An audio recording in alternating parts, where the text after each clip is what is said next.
Good work. That's good. Okay. I think we're live on the replay anyways. I don't think it's gone to YouTube yet. But hi, welcome. If you are watching live, great. That's what makes it fun, is to be able to interact. And if you're watching the replay, thanks for doing that. I appreciate you. So I'm Heather from BookTube. I talk about romance mostly and some discussion videos. If we want to go Jesse through Al, if you want to introduce yourselves and just say what they would expect from your channel if they're not already familiar. Trash. So let's just start with that. Hey y'all, I'm Jessie from Bowties Books. Pronouns are y'all, y'alls. Normally on our channel, we read a bunch of different genres, but typically the types of books that we reach for center marginalized narratives. But all genres except for romance, because it's just not our thing, like #ace. I know, it's fine.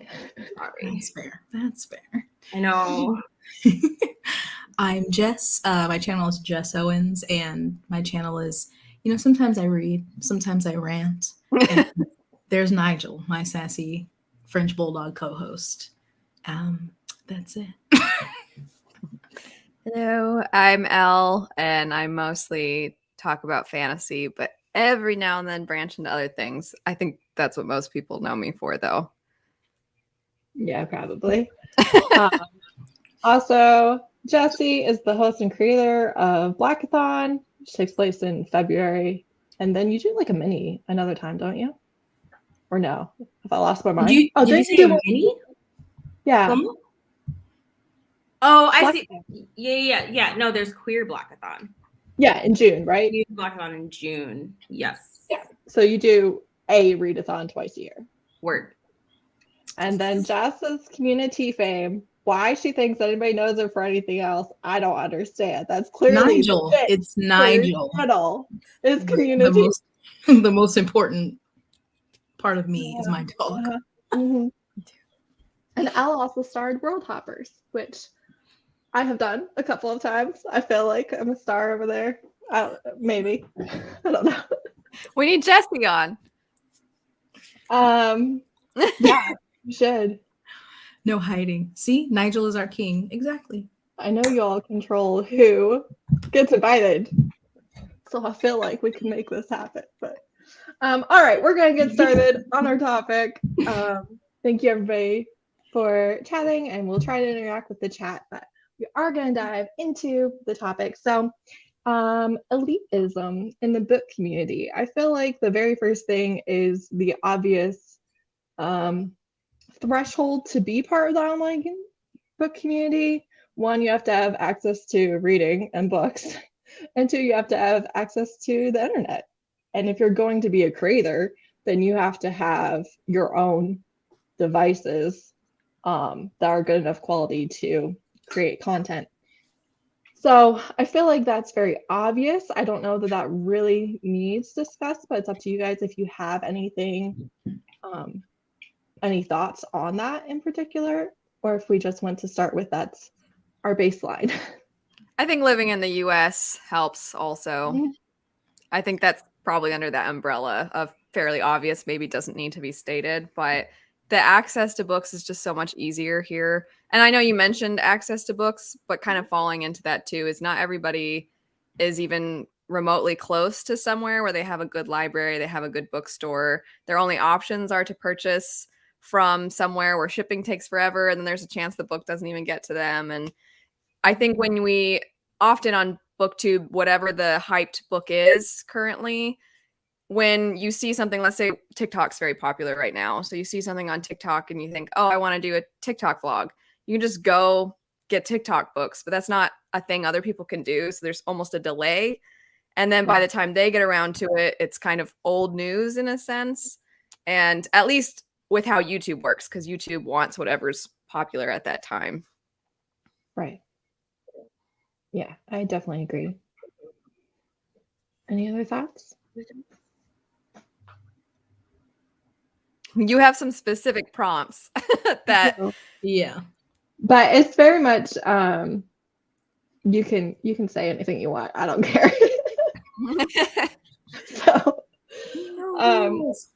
I feel like obviously English speaking is probably a big part of it, but at the same time, I only watch English content because that's all I speak fluently enough to understand what they're saying.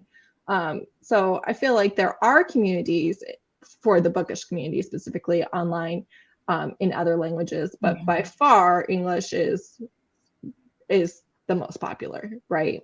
As far as I know. Or at least That's one of the why- biggest. That Times fantasy top 100 of all time, one of my big things was these are almost exclusively English written books. And we know other countries, other cultures besides just Western, US, UK, have stories.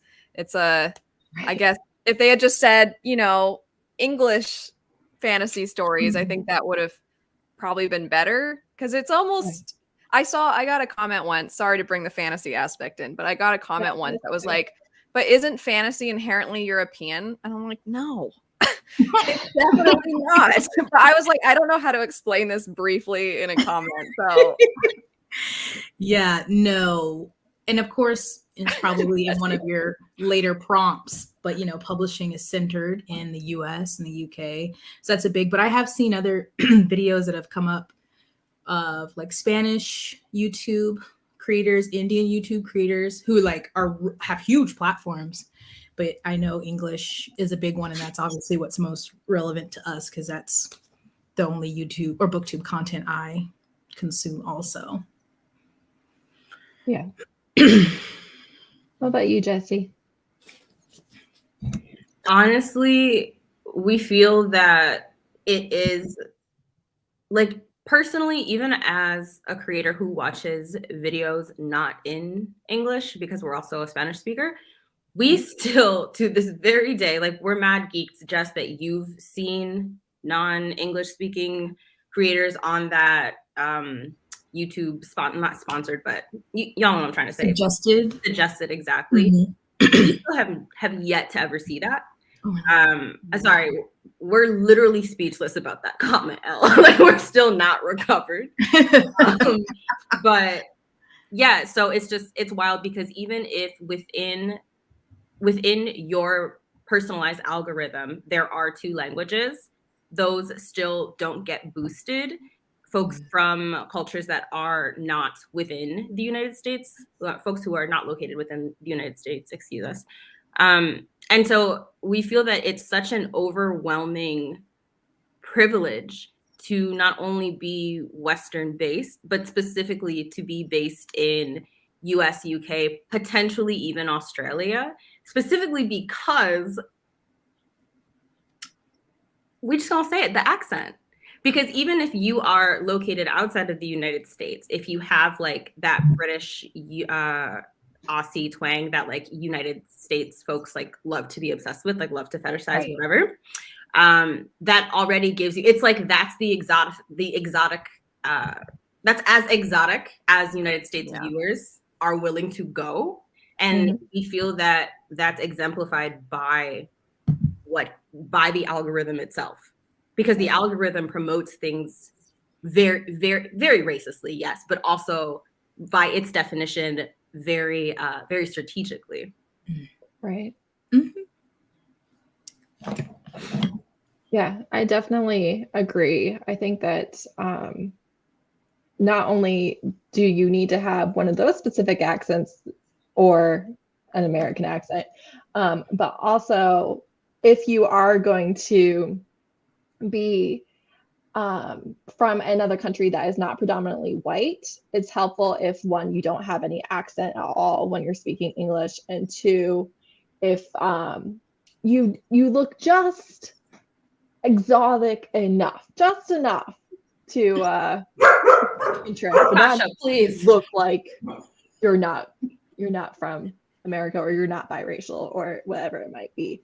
Like, it's very it's very obvious if you look at what you're recommended, especially because I know like the people that I'm subscribed to are a very diverse array of people, and yet I get recommended cis white women almost exclusively, right? If I'm not already subscribed to them, which leads into another point, that BookTube, and I feel like this is society as a whole, you're going to do better if you're young, white, thin, conventionally attractive, cis, het, if you have enough resources to have your background be very attractive and your lighting and your camera, all of that, very pleasing to the eye or to what people might expect from you. And I am curious as to y'all's thoughts on that. Well, I mean, it's a thing that people, I mean, I thought it. I mean, I had my bookshelves before joining BookTube, but joining just even Bookstagram, I was like, oh my gosh, look at all these pretty bookshelves. And I know a lot of people who mention thinking about starting a BookTube channel are like, well, I don't have, bookshelves, but there are a lot of people who don't, or who don't sit in front of them all of the time. But it is, I think, something that some people think you have to like prove, you're a reader or whatever. And I mean, I do love my background, but that's just because I like to collect books. But yeah, there's a lot of aesthetics that go into success of channels, or like what people want to look at, and that varies. But then also there is just a privilege of being, like you said, conventionally attractive, young. I for a long time thought all BookTube was just like 18 to like 23 young white girls. So I was like, damn, I'm way too old for this. But obviously you branch out, you find more, and that's not always the case. There are people outside of that are obviously successful. There are some dudes who are very successful, but I'll be quiet. I think on top of that is just maybe something, if people don't fit, if they're outside of that, they could probably see this more than if you're within that. I feel like, I mean, I'm pretty pale, right? We all know that. The half Hispanic side is just not clear in me, and it's whatever. I fit a lot of those things that we just mentioned. The struggle, and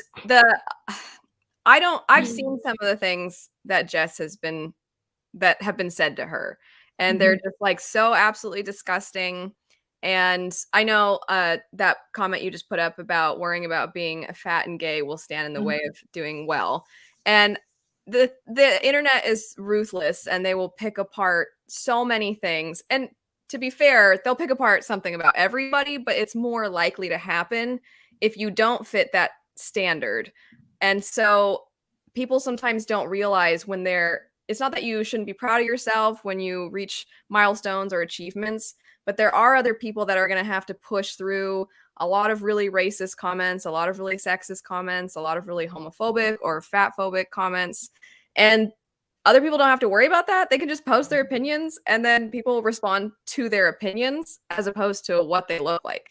So that's a luxury in and of itself, I think. As far as if that's the norm, I think it also depends on what genre we're talking about. And I don't watch a ton of literary fiction content, but I know my husband likes to watch it, and he gets recommended almost exclusively men. And I don't know if it's because he's a man and that's just YouTube doing its thing, but I know there's one in particular, and he's really nice. I think he has over 100,000, but I would say it's a little different sometimes depending on genre, and then because the audience is different depending on certain genres. But I would say, generally speaking, it's probably the norm. Yeah. Right. I also think that genre and stuff does matter, because I know I talk about romance almost exclusively, right? And romance is not by woman for woman. Let's just throw that out there. I'm not a believer in that. No. However, I was just looking at my analytics yesterday, and it says that my audience is 99% female. And I don't know how much of that is, I'm a smaller creator, and I talk about romance, and I'm a woman. But I know when there is a really successful male booktuber, their audience tends to be very male heavy. At least if you look at the comments, like it seems to be that way. And I don't know. And I do definitely have some men who read romance who watch me. I also definitely have non-binary people who read romance who watch me. But most of them are women, and I don't know how much of that is my size and how much of that is my content. Mm-hmm. I think mine is it fluctuates, but at one point I think it was 49.5% women, and then it was like really close. It fluctuates depending on what I'm currently talking about also.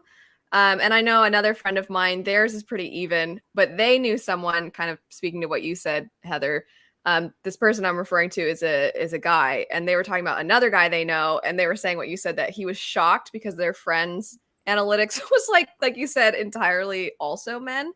And I think that depending on the genre, it also kind of determines how people treat you. I think as far as we were talking about age playing a role as well, there is a certain, I think it's easier if you're maybe an older man than if you're an older woman, because I think people see, this is not anything new, but people see men who have aged in any fashion as sophisticated, and they're more analytical. Wisdom. And yes, with and then they kind of just want to watch the younger girls. So unless you're like the wholesome, family friendly vibe that some people are going for, and in that instance, like strangely having a kid can work in your favor. But again, it's dependent on the genre and the whatever content you've been talking about, because there are some people that love fantasy, but people immediately don't think they would love fantasy because they don't fit the mold. Right. Yeah.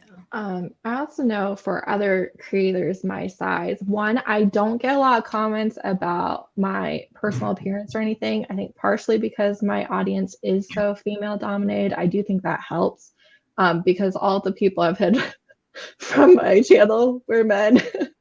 But then I also know that being white and being thin helps, because the other creators who are my friends who are the same size as me, who are Black or anything else that would be something that people would want to comment on, they get way more, like quantity wise, they get way more awful comments than I do, even though technically our channels are the same size, right? Yeah. Because I think if you are a smaller creator, you're not going to deal with that as much, just period. But then if you add any layers to it, then your chances of getting awful comments do go up. Yeah.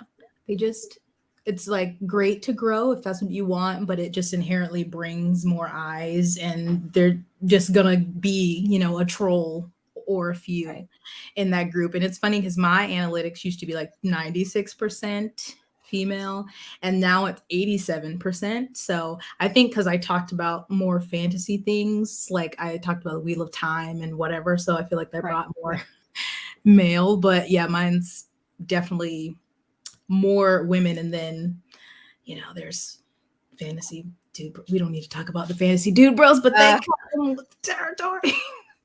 They do.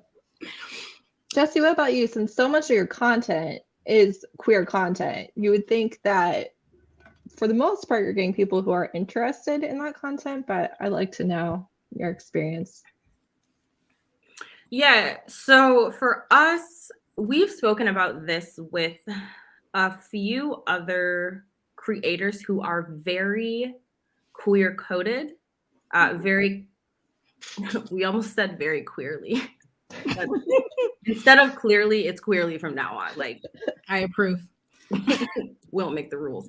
But we've spoken about this with a few other creators who are very noticeably clocked as queer, and all of those like queer passing politics are homotransphobic AF.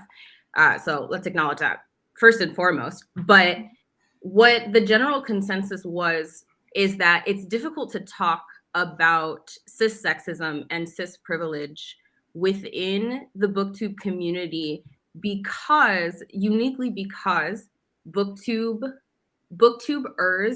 as, let's stereotype and say as a whole, like for example, like this group right here. Right. Out of us, we feel like I wouldn't have to have any nervousness saying, oh, like we struggle as a queer creator.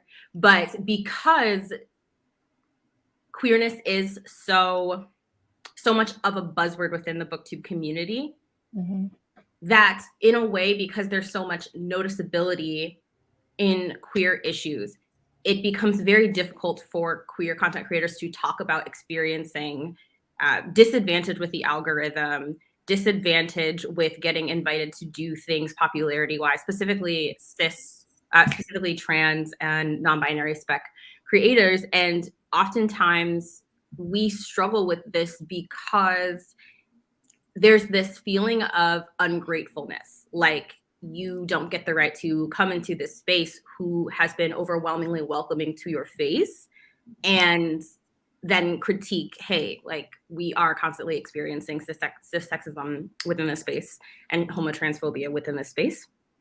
And when we were speaking about this with other trans booktubers, a couple of whom were fat, they both, like those two who were non-thin and also trans spectrum and queer, were like, yeah, like we ended up leaving. This is why we don't make videos anymore, because we experienced not necessarily outright aggression about how we look, but it was the way that the community overall received us making the same content as everybody else, and not being welcomed even implicitly in the same manner. And so we feel that it would be irresponsible to not acknowledge how wildly cis-centric, like specifically cis-centric, that YouTube is, not just the algorithm, but we, as like guilty as it makes us feel, we really, really know that like BookTube in this regard definitely needs to do better. There's something else that like we had a point like along that theme. It'll come back to us, but oh yeah, that's what you had asked, Heather. You had asked about like us making a lot of queer content. It's really interesting. So for example, the videos that we make, and CC of Problems of a Book Nerd is a really good example of this. So for those of you, in case anybody watching this isn't familiar with CC, she makes incredible queer-centric BookTube content and has for years. Damn near every video that CC puts out, amazing quality, amazing production value, centers queer literature. And the attention and the focus on CC's videos is so wildly low, but there's this overall opinion of BookTube that we're a wildly queer-centric and queer-accepting space. And yet I see the same exact 4 non-binary, wildly hyped authors getting their books read, despite the fact that there's 60+ non-binary books coming out this year. And consistently, people will be like, yeah, read non-binary literature, and then reach only for a quick Mezzi, River Solomon. You know what I'm saying? Like, don't get me wrong, fucking amazing authors, love them to death, but why is it that only these 4 non-binary books are being hyped? Authors. Why is it that when queer creators, like actually queer creators, make a video about non-binary centric literature that isn't those creators, that isn't those authors, it doesn't get watched? Like my queer content is some of the least watched content on my channel. So, and especially if I want to talk about transphobia. And this is like an issue that we face being a larger creator. So imagine how this is compounded if you are not in the position of privilege that we occupy in this space. Like imagine how this is compounded if you are fat, if you don't occupy light skin privilege. And also like we need to talk about the como se dice, the like privilege of being able to be eloquent, because we are so sick and tired of getting that compliment. You know, there's a word, articulate. Thank you. Yeah. Sorry, that was a lot, but that's how we feel constantly every single day in this space. Like we are clawing our way into being seen as more than a non-binary person, despite the fact that we want to be seen as a non-binary creator. Right. That makes sense. Yes. It very much does, because I think that it is, I think is a huge problem in the book community is tokenization of an author or of a single book or of a creator. I'm going to post a video next week where this kind of happens, so don't come at me. But if you have a readathon, you'll have one host who's POC and everyone else is white, because if you do just white, then that's not inclusive. So we have to have our token person. We can't have two of them. That would be too much. But we have to have our one. Or if you have like a live show, a lot of times you'll have one token person, or a recommendation list. You know, you'll have one token author or creator or book. And it's not to say that that author, creator, or book is not amazing and not deserving of being on that list. They absolutely are. But why do you only have one every time? Not like this one video, you got like every time you've got one and they're the chosen one. And I think that it's weird too. And we can kind of get into reading diversely and stuff. But I find it interesting that if you, let's just take my section, which is romance, right? If you are a white creator talking about white romance, you get more views. If you are a white creator talking about interracial romance, you get a little bit less. If you're a white creator talking about completely multicultural romance or Black love, where there aren't any white love interests, you're getting less. And then under that, you have Black creators or other POC creators who are talking about the same things. They're under that view. And then, you know, so on and so forth. So the closer you are to whiteness, if you're white and talking about white books, you get more views, and each layer goes down, even though it's the same content.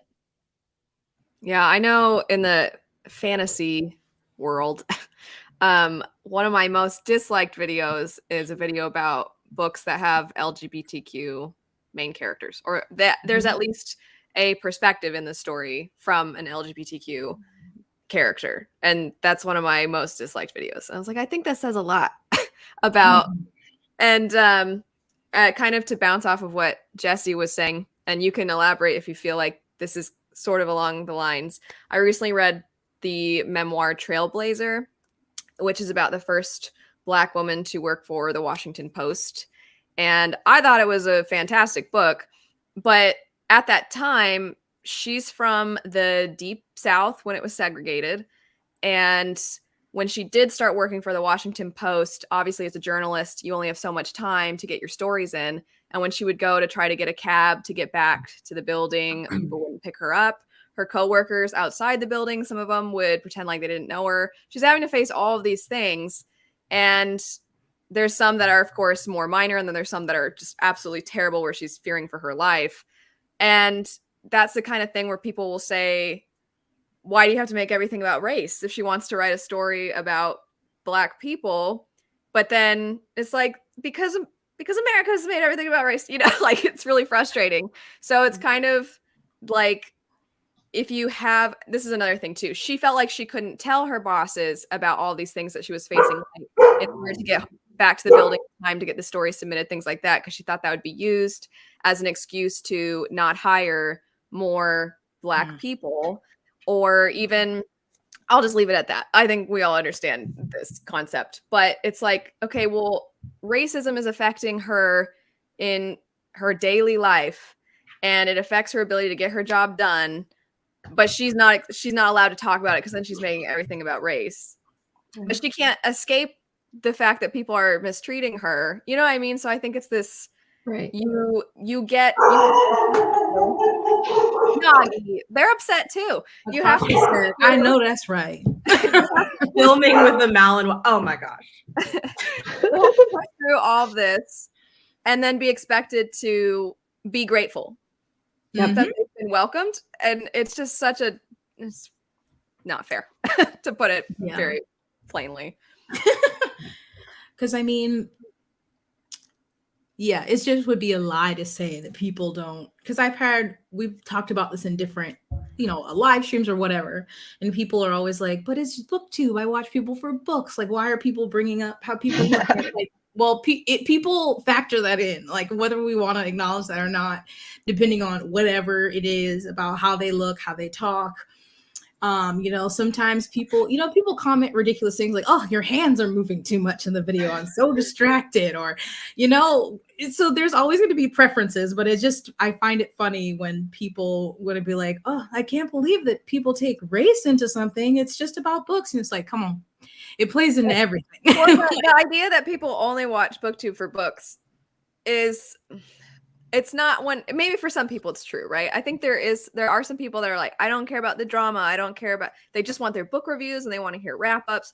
And there are some people like that, but I've seen before people say, I just want to talk about books, or I should say I've seen commenters saying like they just want it to be about books, but the booktubers that they primarily watch and recommend are people that barely follow or fall under the umbrella of BookTube, because they don't just talk about books. So like, I don't think you really just want to talk about books. It's just you're upset when somebody makes a video about books with LGBTQ characters, but you don't care when somebody wants to talk about an adaptation or a movie or something that's not about a book. And the movie specifically, especially if they're not even adaptations.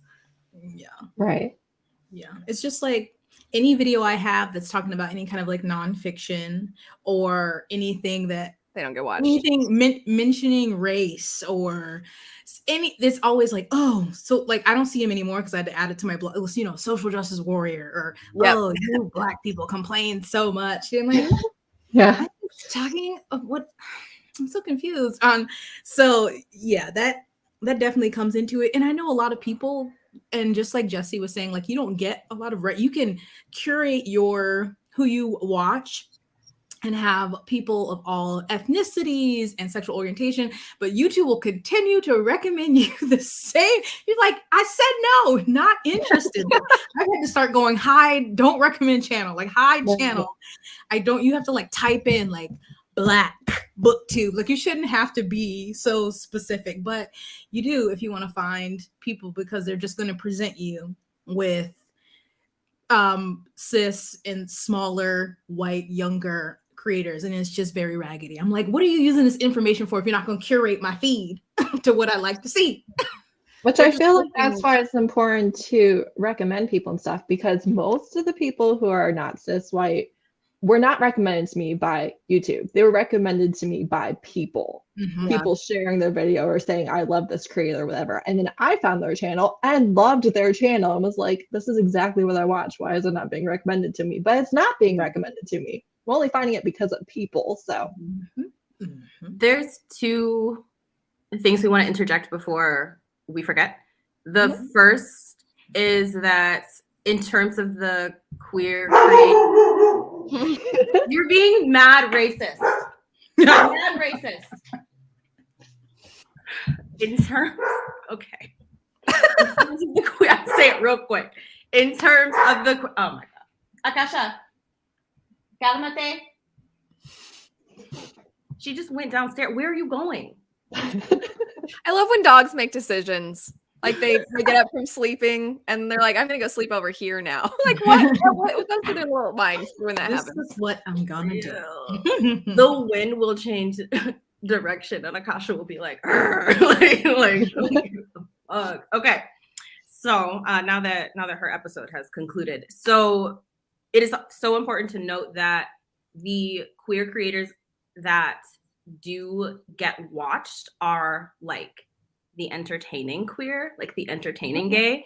They have this type of, through absolute no fault of their own, because they're just being, it's actually really fucking hilarious if you think about it, because you can be stereotyped as an entertaining gay, right?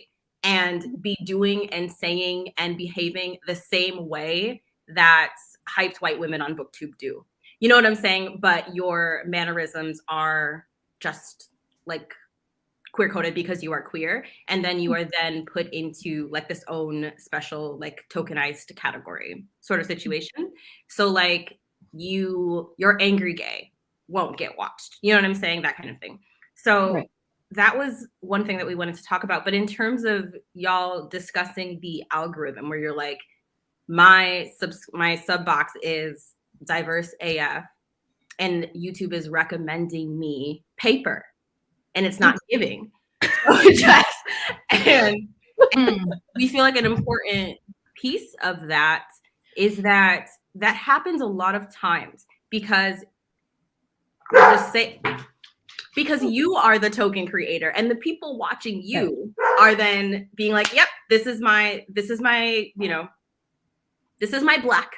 And then now I'm gonna leave your video and then proceed to watch people not in your demographic. And then so those people therefore still end up, and like that's something that we really want to make sure is highlighted, because it's cool and it's trendy, and it has been for a few years. And we were initially geeked about this because we were like, yes, it is cool to sub to Black creators. Now it's cool to sub to queer creators. Now it's cool to sub to Asian creators. And the issue with that we have personally had is that, Como, what'd you say? They sub in the moment and then they don't follow through with watching and supporting. Exactly. Like for example, and again, this is like, we feel weird bringing this up because it feels like whining, but the best example that we can give is ourselves. If you look at our subscription count and then you look at our views, like, real talk, like our views are like 2 to 3K on average a video, even if it's like a really sensational video, we're at over 30K. Mm-hmm. That's a perfect example. And we do not have a corner on that market. Like, this happens to some extent to every single freaking marginalized person on BookTube, especially if you are BI, especially if you are trans. Like, and it's so frustrating because it's damn near impossible to grow when your views are not consistent with your sub count, because then YouTube says like, hey, these are fake, these are whatever. Like, I mean, y'all know. And it's so frustrating because then you have to transition to making videos that your heart's not in. And it's just the cycle. Okay. No, ma'am. No, ma'am. No, ma'am. But I heard a lot of people talk about that, especially after the summer, 2020, when everybody was like, support Black creators. And so I know Ashley from Bookish World talked, like, a lot of people, and they just were like, I guess they did that sub and they're like, oh, my work is done.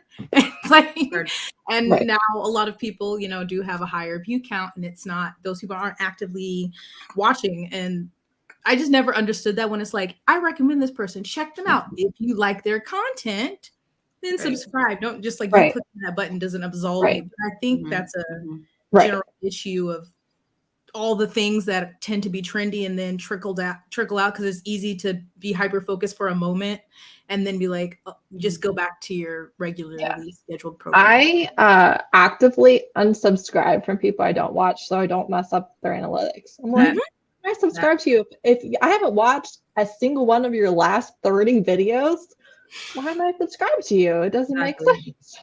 So I unsubscribe. Okay. Do you think that reading diversely is rewarded in the bookish community? Because it's something that gets talked about a lot. It's a buzzword.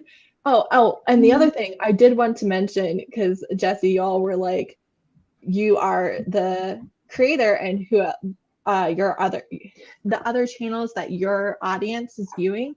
I, again, was looking at my analytics yesterday, and all the top people that my audience watch, I do not watch. I don't like them. Yeah, that's an interesting thing on the analytics. I'm like, I don't like you people. I don't watch you. I hate looking at I try so hard to avoid looking at analytics because it just it. But it's weird because it's like people also watch, and I'm like, interesting. Why though? Yes, I don't feel like I fit there, but okay. Yeah. I'm like, if you like my recommendations, because that is what I mostly make videos of, is book recommendations, why do you like their recommendations? Like, just genuine question over here. I don't understand why you like both of us. Pick one. I don't. No, but I have maybe not lots of thoughts, but I, at least in the fantasy space, feel like it 100% is not. You are not. I don't like using the word rewarded, but I'm going to use it in the sense of like YouTube doesn't promote the videos and things like that that talk about books that are more diverse, because realistically, while there are exceptions, of course, there's, R.F. Kuang as an example. For the most part, fantasy, the popular fantasy books, if you go to like best fantasy of all time, those kinds of lists are almost exclusively men and white and heterosexual. I mean, like the list, we know the list of what usually you expect with fantasy. So there's a couple of things. One, there's this idea in fantasy that you can't really give an accurate opinion about modern or newer fantasy books unless you've read through all of the classics, and we know what the classics is generally made up of. So there's that aspect where then people feel like they have to, in order to have their opinions taken seriously, like they have to get through all those popular works. But then also a lot of those popular works are what get viewed on their channel. So then they just kind of make content centered around the already popular things. And you don't really see them going out of their way to read and promote other works because it doesn't benefit them. And so that's something like, I mean, I think maybe people who know me know this. I am a big fan of Brandon Sanderson, right? But I'm not a big fan of a lot of other of those authors that are on those lists, not them as people, but just their books don't really cater to me necessarily. And so while I do talk a lot about Sanderson, because the man writes a lot of books, I read a lot. I read a mix of YA, I mean a mix of adult fantasy, and I definitely don't think that if I'm talking about a book that's not currently hyped, that it's going to be, again, just to use this word, rewarded. So to answer your question very directly, I really don't think it really helps. And I've seen people before be criticized, sometimes very politely, like, you don't read very diversely, to certain creators. And then those creators' subscribers will be like, but they read Poppy War and they've read Rage of Dragons, so whatever. And there's like very dismissive, like, well, they read these too. And you're like, okay. So yeah, I would say no, I don't think so.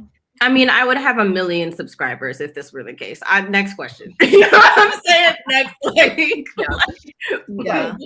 It's that cycle. Jesse very briefly explained what I took forever to say. People who are like, everyone talks about the same book, but then when people don't talk about a popular book, it's not watched. So it's like, what's going on? And I obviously, when I talk about like the two highest viewed videos on my channel are about a Sarah J. Maas book and the romance, the Kylo Ren fanfic romance. The Love Hypothesis. Both rants though, but so yeah, reading, that's not, I mean, is no long explanation. It's not, unless it's like a super popular book maybe, but not if you have all kinds of traditional published, indie published, like if you have a range of just all sorts of things. Because I think also we usually just think of diversity as in like race or ethnicity, but there can be all sorts. But it's not rewarded because also what do you see always recommended to you are the same types of books. And I mean, I'm not perfect at this myself. I also want to diversify in terms of not reading books that are just written and by Western authors. But obviously those things aren't going to be recommended to me also because that's not what the algorithm is going to push. They're going to push Sarah J. Maas videos or talking about whatever this very popular release is. So it's not, unless you're like a really random person who gets really lucky and can read obscure things and people flock to you, but mostly no. Right. Not to mention that a lot of the problems we're discussing just in society and YouTube, BookTube, are present in publishing very much. So the books that get the backing are usually the Sarah J. Maas books, and they don't always give the budgets to those other works unless they feel like sort of what Jesse was talking about. Or I think maybe Heather, you brought this up, like the token. What was that quote, Jess, about like, well, we already have our Angie Thomas. That was to Jason Reynolds when they were talking about his book, and they're like, well, why do we need another one? There's our black book. Yeah, which nobody ever says like, well, we have enough white fantasy books. That's never. We have enough chosen ones. We don't need any more. Never. I think a little line that Mara from Books Like Woe said in a video years ago. I was watching it in like June 2020 because it was being recommended then. But it was like a year or two before that she had filmed it. It was a Get Ready With Me. And she was talking about, is BookTube racist? And she was like, yes, BookTube is racist because BookTube is just a section of society. Society is racist, so BookTube is racist. And I think you can do that with all the isms, all of the issues. Just because you're a reader doesn't make you a good person. I used to naively, I was like, you anything. Read or open-minded, and just like consuming media in this way. It's not, and I actually would like to talk about that, even though it wasn't on the list I sent y'all. Do you think that readers think they are superior? Because I feel like that is a very prevalent theme in the community. We are readers, so we are leaders. And you're like, intellectuals, okay? Just a monster in the library. It doesn't actually mean anything. I remember I made a video. I've never really liked that sentiment that like I have a superior hobby and therefore mind. I hate that so much, especially I've mentioned before, my father grew up incredibly poor, at times was homeless as a kid, living in like a railroad, an abandoned like train cars, like just extreme poverty, right? And he was really intelligent and he was really very good with numbers and just the things that he was able to do with a very limited education. In my mind, I'm like, I think he was a genius. I've mentioned before, he built rooms onto the back of his house. No tutorial. Like he just looked and figured it out, which is not normal. I feel like that's not, I can't even, I'm like, I don't know. What do I do if my faucet's not working? I don't know how to do anything. Right. So I think I have a soft spot for people who, he wasn't really a reader. And so I was really the only reader in the family. It's always bothered me that certain hobbies and interests are seen as, oh, you're smart. It's like they're passionate about that thing, but there's different kinds of intelligence. There's different kinds of being smart, I guess you could say, and how you apply, because there's a difference between being well educated and being smart. And I did this video. This is what I'm getting around to. I found this Reddit thing of just readers where someone's like, do you look down on people who don't read? And it was a bunch of people basically being like, yeah. And I remember in the video at one point, somebody in this Reddit thread was like, I mean, they're talking about how somebody they work with, they're like, all they ever get their like news from is like, they just watch the news. And I don't remember exactly what they were saying, but it was something along the lines of like, if I want to learn, I will pick up like a good fiction book. And in the video, I was like, you read fiction to learn facts, which people then got upset about because they're like, you're dismissing how important it is. And I'm like, no, I'm looking at a bunch of snobs who think that they're superior, even though apparently their emotional intelligence and their empathy has not gone up reading. Otherwise, they would know not to judge people because they don't know other people's circumstances or other people's learning abilities or other people's financial situations or other people's interests. Not everybody likes reading, and that doesn't mean they're stupid. Anyway, it bothered me so much, Reddit thread, because I'm just like, I hate when people are snobs. Sorry. So yes, I get very irked. I can't stand when people are pretentious or elitist. It really bothers me, if you couldn't tell.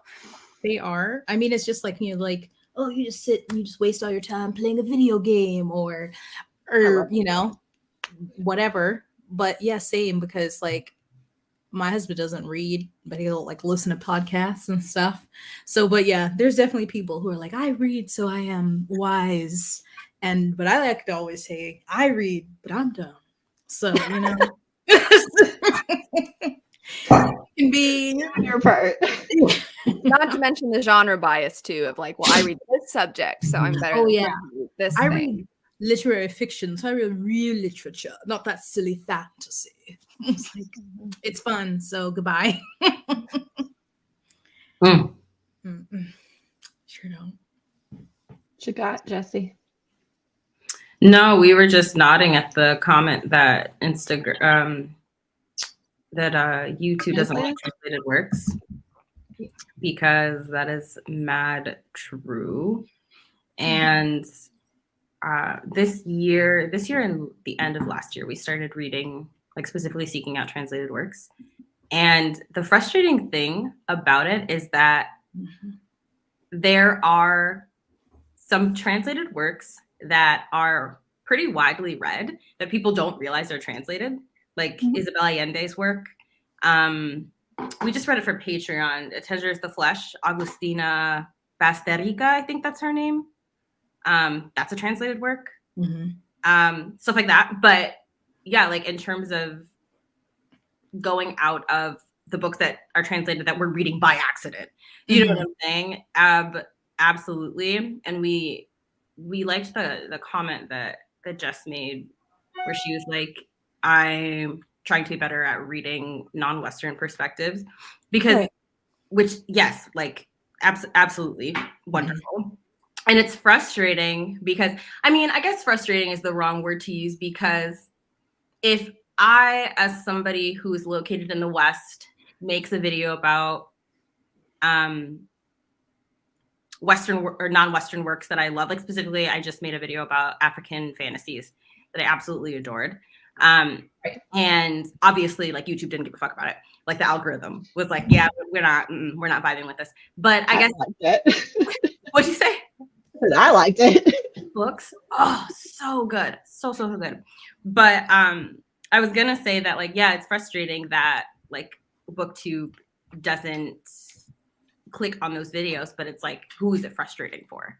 You know, like it damn sure is more frustrating for non-Western folk. I'll tell you that. You know, right? But it's complex for.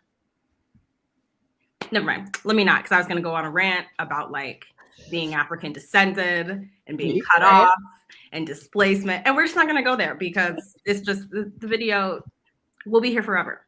But yes, I'm basically adding to that too. There's also, I think publishing loves to use how do I word this? Like, my family was from this place, kind of. So like Isabella Beñez or Tomi Adeyemi are American, and their families, I think they're first generation. I think both those authors are first generation, but I think publishing does not like to publish things by people who live in those places. It's like, we still want the American person who can, like, we can represent as like, look. And I think something that came up with that I keep referencing that Times list, and Woven in Moonlight was on that list.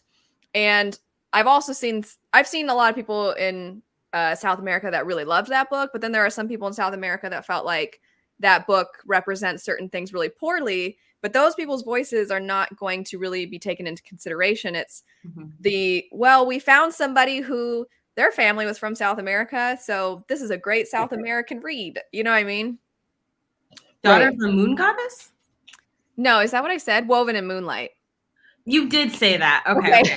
We were like, wait a second. Yes. That's not South American. Okay. Yeah. No, we heard what we chose to hear. So we heard moon, you know. Yeah, I wish, I don't know. We've obviously seen, I mean, I feel like every day there's a new something messy to learn about publishing and just why they're not publishing as many things. And I definitely think they select few of certain books by certain groups or whatever is like a hot topic, like culturally, socially. And they're like, okay, we're going to push these books right now, or we're going to push these books right now, instead of all of the different stories. And, you know, I don't know the process of how many people outside of Western countries are trying to be published by larger, or like acquisitions, all that.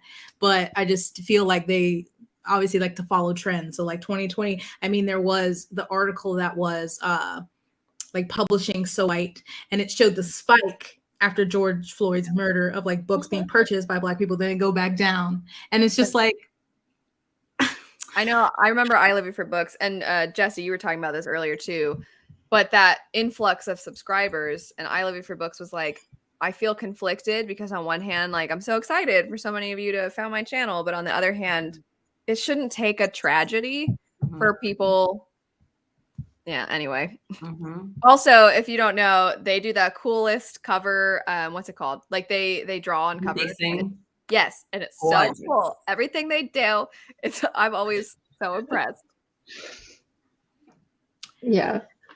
I think it's once again that the closer to just cis white American that you can get, it's well, your family's from there, but you're not, or whatever. Like, they want just enough.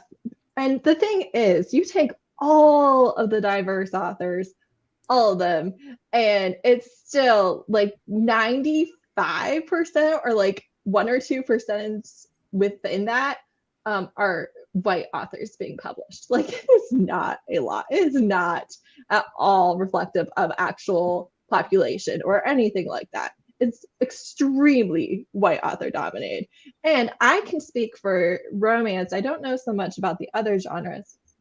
If you want to read diversely in romance, you need to read indie authors, because indie authors do not have to go past a committee of white women to get their book published. Not only do they not have to get picked by the committee of white women that is publishing, but on top of that, don't have to go through the edits, the censoring that a lot of times publishing will do for the story that they actually want to write. If you want to write Black love or a trans character or whatever it is, you can write it and you can get it directly to the hands of readers, who oftentimes will share an identity with you because that's who you're writing to. You're writing to your younger self or whatever, right?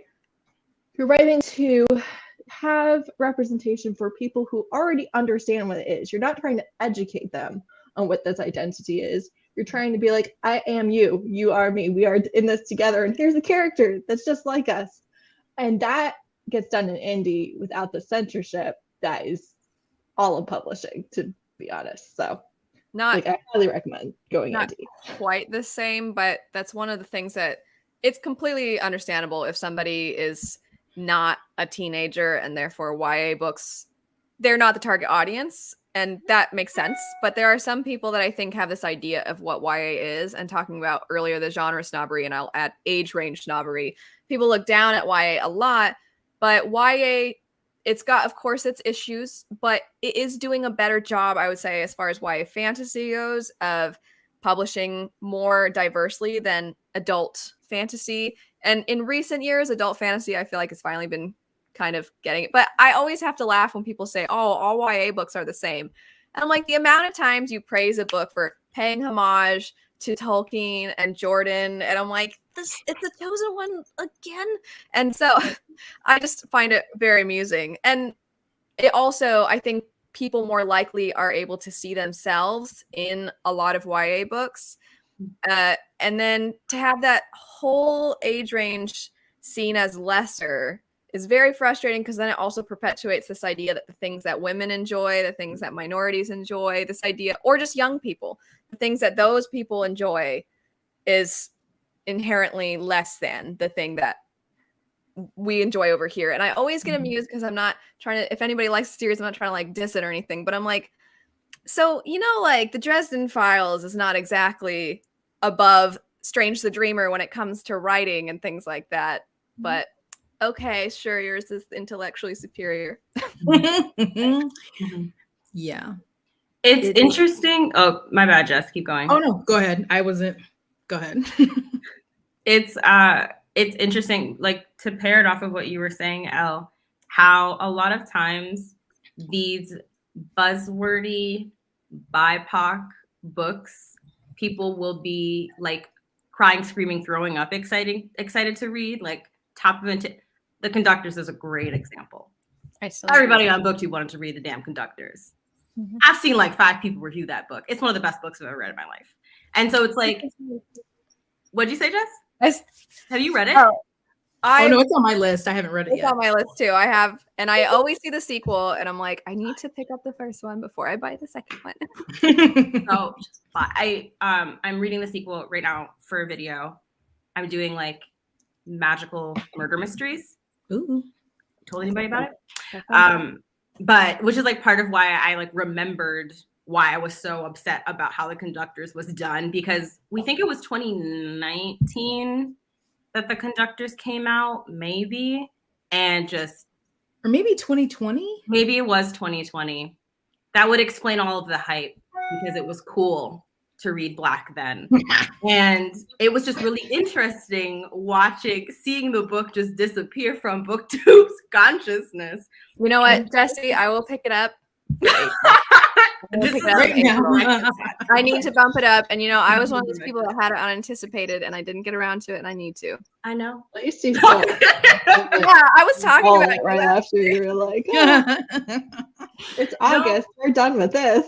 No, it's like, but it's so, and Conductors is not the only book. Like this happens so frequently to BIPOC fiction, especially like debut, breakout, fantastical fiction. People will be mad excited about it and then just not read it. But we're gonna look this up on our own, but we just saw a comment that says Woven in Moonlight still gets featured on BookTube Bookstagram when the book is anti-Indigenous. I know what that. I had no idea about this. Yeah, I know. I don't want to talk over anybody, but sure. There's a lot to it. So the main character is somebody who 100% feels that this one group of people like took their land, when in actuality those people were there before them. And then there's another group of people that are kind of off to the side that are referenced, that are also, I would say, more so the indigenous population. But this character thinks they took our land, it's wrong. And then they believe that like they should be the one ruling. And then as they are learning more, they're realizing, oh wait, we were like colonists basically. And then on top of that, so some people really are uncomfortable with like reading from an ignorant character's perspective, right? Mm-hmm. And then on top of that, there are real indigenous I think like gods and goddesses mentioned, even though it's a fantasy book. And the character thinks like, oh, that's a goddess that requires people to like slaughter humans and things like that. Just the negative, terrible stereotypes that get spoken of like South American beliefs. And then people are like, no, but definitely for a long time, especially if you don't know, it's like perpetuating these ideas because the character thinks it. Also, if anybody wants, I don't want to turn it into like, that's all this chat becomes, but I do think part of it is the character is like learning that they're part of the problem. And I don't want to spoil the like progression, I guess, for anybody that wants to pick it up. I don't know. But anyway, yeah, I've seen back and forth because some people are like, I really liked seeing a character that had those thoughts and then had to relearn, because I think that's a lot of people. And then some people, anyway, I don't want to speak over anyone. Right. Understand. Got it. So let's go completely different direction unless anybody has anything to add to the point we're on. But back to books and book hauls and bookshelves and all of the things that are considered requirements for being a booktuber or a bookstagrammer. I actually don't do that. I don't. I read digitally 99.9% of the time. I'm reading an ebook. I typically do not even buy my ebooks. I use Kindle Unlimited because I do read a lot of indie romances, and that's a very big resource for that. And the library for the large majority of what I read. But even if I do, I am buying an ebook, not the physical copy. Again, I probably end up somehow with like 4 physical books a year. Like it's not a thing that I do. And part of that is one, I don't have that kind of disposable income. I just flat out do not. I am a mom of 3. I don't if I have money for myself, I'm not spending it on a $20 hardback when I could have read the ebook for free. Like I'm just not. So I think that I do try and be like, you don't have to have this. You don't have to have it. You absolutely do not. As long as you have read a book, you can talk about a book and you can insert a picture of the book cover in your video. It's very easy. And you don't have to own it. At the same time, and I don't really watch a lot of book hauls and stuff either because I just don't care, to be perfectly honest with you. However, I am not offended when somebody posts a book haul, or when they're sitting in front of their shelves, or when they have 40 plus new books a month. To me, I'm like, that's wild. I don't know why, but okay. But I am never, ever commenting on their video. You are, promoting consumerism. You're promoting the destruction of the world, and you should be ashamed of yourself for buying all these books. Because look, if you have the money, go for it. I don't care. I don't think that we as individuals are really the problem. Let's just put. I have a lot of thoughts on this. I know this is like a whole video conversation. This could turn into the entire video, right? I was actually talking to Jess recently about, I think that maybe even more than your bookshelves, that in thumbnails, I think holding a stack of books, I have noticed a difference between if I am just like smiling and then it says like, I don't know, whatever, like TBR, Right. versus if I'm holding a giant stack of books and it says TBR, that tends to get viewed more, which strangely plays into the idea that you have to own the books, I guess, or rent, check them out from the library. But I have seen criticisms too of, oh, great, another booktuber with their giant wall of books and things. But something, I think this conversation has come up a lot of times, but a part of the conversation I don't see talked about as much is that I think that a lot of BookTube is ladies. And I think there is still this old-fashioned view of women spending their money. I mean, Heather, you're talking about being a mother of 3. And I know, I don't want to speak for this person, but I know someone else who's a booktuber and a mom, and they're talking about how they'll get comments like, that's money you could be spending on your kids. And that's something that mothers and just in general women, it's like this idea that you're spending your husband's money, or you're spending, because I'd be in jail. Spending my money on my bail. Isn't it something like women couldn't get credit cards without their like husband or father's permission until the 70s or something, right? Yeah, so I still think recently. there's this idea, and I'm not saying it's like men saying it, it's a lot of women saying it to other women too, but there's this idea like you buying something for yourself is you could be putting that money toward something else, and I just don't think that's, or you're reading too much. Why are you not taking care of your children? I've never seen this person before in my life. And I answered Lo, I can't think of her channel name. She's the Brazilian lawyer. I don't know if you guys watch her. She's awesome. Who? I was responding to her on Twitter, and this random person is like, get off of Twitter and take care of your 3 children, Heather. And I was like, what? Quotation marks. What's happening right now? That's my name. Like, what you I've never seen you before. And it's like, one tweet. What are we doing? It's just like weird things like that. Petition to put quotes in your name. Heather. If that's what you're calling your real name.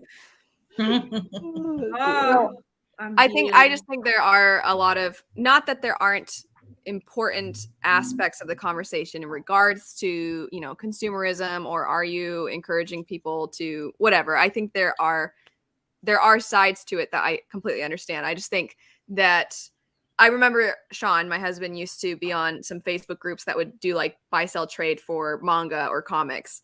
And those guys, because it was usually men in those groups, would be like, they find out a new omnibus is coming out and they're like, there goes my tax return. Everybody would be like, haha, me too. Like, I might have to cut back on like, my necessities this month, but I got to get this. And they could joke about that and nobody cared. But I do think that sometimes on BookTube, there's this like, how dare you have, and it's funny because anytime I've brought this conversation up to a family member who maybe isn't really a reader and isn't really in BookTube or anything like that, I'll tell them like there's some people that get really bothered, and it always is so like confusing, especially older generations. Like, wait, people don't like that you like to read and that you have a lot of books, and I'm like, they don't like that, like maybe kinda, and they're like, that doesn't make any sense though. I feel like you're gonna spend money on something, like, isn't it good to spend money on books? Like, it's always so confusing outside of the community, which I think is kind of interesting.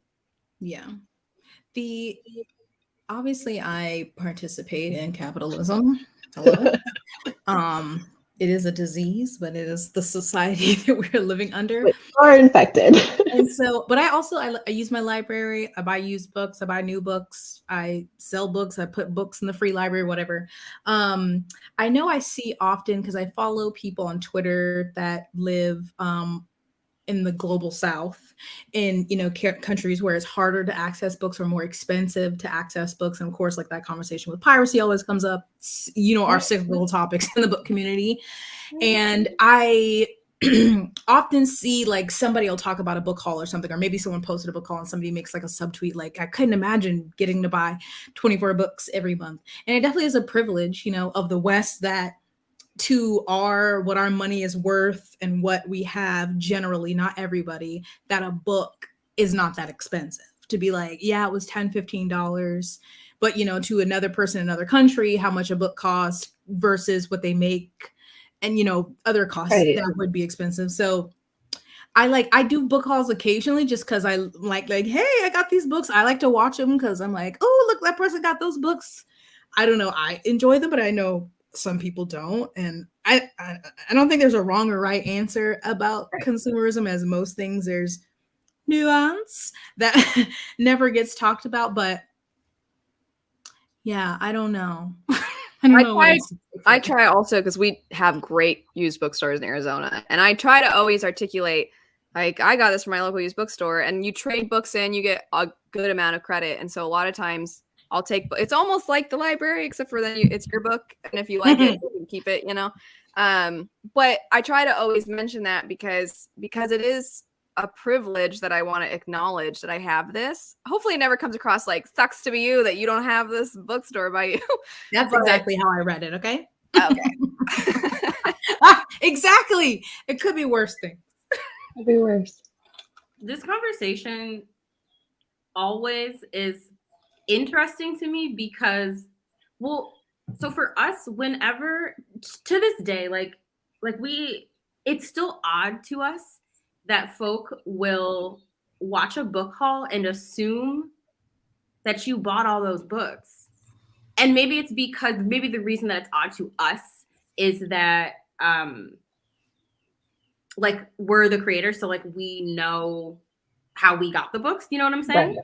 Right. But we will do book haul. We just posted a book haul that was 50 plus books. We bought 3 of those books. That's impressive. Publishers, but also for us personally, and this is maybe different for people that are just more solely focused on BookTube. But for us, we're very active on Bookstagram, and we do book reviews over there, and a lot of book-centric themed posts, etc. And so publishers will just send us books, a lot of times unsolicited. Mm-hmm. And so for us, when we do our book hauls, it's also we feel a responsibility to be like, hey, we got this book, and acknowledging that a publisher decided to send this to us. And a large part of the time, that book is going to get put in a little free library. It's going to get unhauled. You know what I'm saying? Right. And so the automatic assumption that you are buying full price all of these books, it's odd to me. Yeah. But you're like, all of these? You thought I bought all of them. All of it? And especially if you say it in the video, you're like, so you weren't listening, huh? Not at all. Not at all. There are definitely people that will be like, must be nice, as far they're not all like that, but as far some people will say must be nice, and they mean it in a silly way, and then some people are in a judgmental way, and it's like, okay, well, Jesse's been making videos for how long, and they're putting up all of these things on Instagram promoting the books. Why would you be? Of course, it's getting a free book is not compensation for your labor. It does not. It's not a It's not a perk. I know bigger creators who are like, all I want is free books, and I'm like, good for you. I would like money. Thank you. Rent is, or people. You're not making good money by free books for your labor. It's not a good compensation. I'm always grateful because that's a new book that because usually the new books aren't at the used bookstores, right? So I'm always grateful, and I'm always like, oh, thank you so much for sending me this. I always really appreciate it, and I understand that it's also not something that specifically creators in other countries have the luxury of. I know I did a video with Patrick talking about ARCs, and Patrick lives in Indonesia. So Patrick's chances of getting an ARC where he lives is not as high as a chance of me getting it. But the idea that, I mean, okay, I'm not going to go too into detail about my finances, but I don't make a lot of money, like at all. So, and like usually when I'm buying books, it's for as much as I can try to support, especially like newer authors too. I'm trying to support those authors. I try to talk about these books on my channels. And sometimes book hauls are an opportunity where maybe by me mentioning this book, someone else can see it and then they'll go check it out. And I'm already, I feel like, never getting around to everything I want to read. But at least this way, even though I might not get around, The Conductors is a good example. I might not get around to that book immediately, but now other people might see it and go check it out. So that's kind of like highlight it. The pro, of a book haul in that regard. Right. Yeah. Because when I do a book haul, I try to be like, I got this one, somebody sent it to me, or I bought it, or I got it free, or like just all these. So I got this from thrift books. Like, even though, I mean, it is my finances at the end of the day if I did buy them all hardcover, like, you know, mind your beeswax. But yeah, highlighting, because sometimes I'm like, oh, I haven't heard of that. And I just am like, you know, watching a book haul, put that on my list. Maybe something, because, you know, you can't get to every book review or every wrap up. And then, I give most of, because I don't have a great place here to sell them. So I put a lot of books in the free little library, or at our library here, there's just like a shelf for free paperbacks. So yeah, it's just like, I'm sorry. I don't know. Like, obviously I try to acknowledge privileges, but it's also like, this is what I spend my money on. I don't like cute shoe. Like, you know, I don't buy expensive handbags or what. This is my thing. This is my art. I do have to leave. I'm going to see my mom. Thank you. I let Heather know ahead of time. I actually pushed it a little bit because I've been enjoying this conversation. But I was like, she needs to go, doesn't she? Wish a conversation that we could probably go on for 3 hours about. So I at some point need to cut. I need to actually leave at some point. So, but thank you for having me. I'm sorry I have to go. It's been really fun. Bye, everybody. Bye. I think that an interesting thing about this, because it is a discourse that happens constantly, is the justification, right? It's I buy used books, I don't spend money I don't have, I give it away, or I get it, which none of that, like, I don't want to say it doesn't matter, but what I'm saying is, if you spent $2,000 a month of your own money on books, it's none of my business, truly. Like, if you can, it's none of my business if that's what you choose to do. I think what does bug me a little bit, and this is not the fault, or I don't fault any individual creator for doing it, but it's the giant book haul thumbnail. I spent all my money on books. I have no self-control. Somebody save me. I said that I was on a book buying ban. Look at me now. And I'm just like, why is this like the thing that we always have? Just be like, no, I can buy books, and I do, and I like it. Like, own it. It's totally fine. And also, again, kind of that idea that I am a creator who does not buy books, and I still read books and still talk about books. I hate the idea that we are influencing 17-year-olds who have just started their BookTube channel to spend all their money on books. It's like, you don't have to, and you shouldn't be. You probably are about to have some serious life expenses at that age. Like, you know, but it's such a part of the culture. It's like, and the other thing is too, like Elle was even saying, you get more views for having a stack of books. If you have the books, by all means, put them in your thumbnail, but you are not going to make enough money from AdSense to justify buying the books to get the views. Just FYI for people watching, it's not worth your money. Half the time I have a book and I'm like, oh, I'm just gonna put the picture. I don't want to hold like in a wrap up. But when someone said earlier, like more love or more hype for libraries, and I try, like, I don't do library hauls because I don't read physical books from the library that often, but I do a lot of ebook and audiobook. So I always try, like, if I'm doing a vlog or a wrap up or something, try to be like, and I got this one from my library, just like to mention, using that to encourage libraries. But I know some people do like library hauls, which I love to watch those too. I know on Bookstagram, I don't really, I just watch stories on Instagram truly, but I know when I was more active in posting on Instagram, people always like didn't want to or felt some type of way about like photographing their Kindle, or, you know, library books have that wrapping, so they're reflective. So, you know, if you're trying to make your pictures all curated and cute or whatever, but libraries are amazing. So I don't know a better way for me to like include them in content, but I usually at least try to mention like, hey, I got this from my library.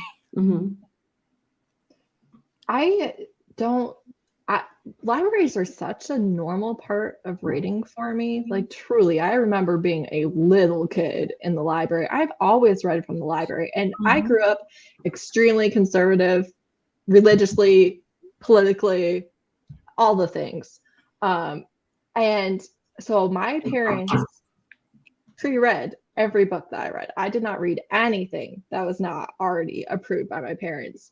And when when you have that censorship, and also we were poor, we did not buy books. Buying books was you were at a yard sale and you got it for a dime, and you didn't know what the book was about.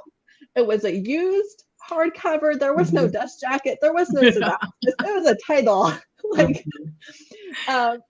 Like that's what I grew up with, and I definitely grew up with the library. But when it's censored like that, and you've got your little library, because like my library is not great. I actually use my sister's for most of the ebooks that I read, because mine has like, I went through their romance section of ebooks in a month. Just like I did. And they were bad. A lot of them were very bad, but I read all of them because that's what there was. So I was so used to one having to reread because there was no new pre-approved book for me to read. I'd already read all the ones I was allowed to read. Or just like, I have never in my life bought 10 books to read them, to see if I liked them. Like I just, that's not part of my life. It just isn't. We don't do that either. It's interesting to see people being like, I don't know, the cover was pretty, which again, if you want to own all the pretty books and you don't care about when or if you're actually going to get to read them, I don't care. Yeah. Go for it. Like Rob said, when I was younger, same, we couldn't afford books. That was like a birthday thing. Like my mom would take me to Books A Million, but mostly it was the library. And so I always, of course, like many people are like, oh, Belle in her library, I wanted a library. And so I love owning books. But I'm not, I'm not going to go hungry and instead buy a book. if I can, that's what I'm going to do. But yeah, always have good memories of libraries. Absolutely. Same. I still read. Not this last year, it hasn't been predominantly library, but up until this last year, the books that we read were predominantly from our library. And we mentioned that specifically in our book hauls, not because we're worried about people being crabby at us for buying books that we don't actually buy, but because we love advocating for using your local library if you have access to it. Because libraries, a lot of folk don't realize, are actually so much more than libraries. They help so much with your economically disadvantaged, your houseless population. They are a huge educational tool for marginalized populations, et cetera. And so we're always going to be a big advocate for using the local library if you have access, which is why, that's the reason why we talk about our library so much in our book hauls. Right. And love library hauls. And also, like, you can get creative with your hauls. We saw, we think it was Brittany the Bibliophile, but a couple of years ago, she did a come window shopping with me, which is not the same, but like a window shopping haul, like so cool. You know what I'm saying? Like I think that there are ways to get creative with the book haul concept to make it accessible for you. Yeah, without feeling the need to spend money. That's Just go look book browse. Because I mean, sometimes, not so much here because there's not really English bookstores, but I would just like, it wasn't always a given I would leave with a book. Sometimes I just want to be around them. I just want to look. I want to smell them. I want to see all the things that exist. But yeah, libraries. Because I mean, when I was younger, before we had, because of course I'm old, and we didn't have internet at home, we had to go to the library or to print stuff. Like they have so many different programs, and so we love libraries. Amen. Yeah, I want to 3 points about libraries. One, I forgot number one. Number two. Number two is interlibrary loans. If your library does not have the book that you want, you can do a request, and then if any other library in your library system has the book, they can send it to your library and you get it just like a regular checkout. I have done this so many times. In fact, I recently had my first one ever where they were like, no libraries in Pennsylvania own this book, so sorry. But it's literally, if any library in Pennsylvania has it, which you cannot do this with brand new releases, by the way, they won't send them out of their library. But if it's at least like 6 or 8 months or a year old, request the book. The worst thing that's going to happen is they say, sorry, nobody actually has it. So that's really helpful if you do have a small library that maybe doesn't have as good a collection. And I don't know that it's true for all libraries. I do know it's true for Pennsylvania. Another thing is authors do get compensated. They do get good things from library books. This is not cheating. It is not pirating. It is not taking sales away from the author. They have to buy a book. It's good for them. Libraries have to pay more. They have to, for like ebooks, they have to audiobooks. Times. They spend so much money. Right. Authors do make money from libraries, and it does help them on lists and things like that. And then the last thing is, if you can, this is just something that I do, and there for sure, again, I grew up very poor. I'm still technically under the poverty line, like family of 5. We're still under the line. If you can round up your library fine or put in your dollar donation or whatever, but like if my fine is 25 cents, I'm giving them $1. If my fine is $3, I'm giving them $5. And it's not a lot, but like fines often are, libraries need money. They need money. And that's just one thing that I do. Like I don't get my 20 cents change back from them. And if you need to, absolutely do. But if I can, I just round it up like a tiny bit to the next bill level or whatever. And I find that helpful. Libraries don't get enough funding, sadly. But well, in some areas have really great libraries. I was going to say rich people libraries get funded, but and of course, areas probably where people need it the most, especially for like internet and such, they don't get as much funding. But we don't need to get into politics. So anyway, next question, Heather.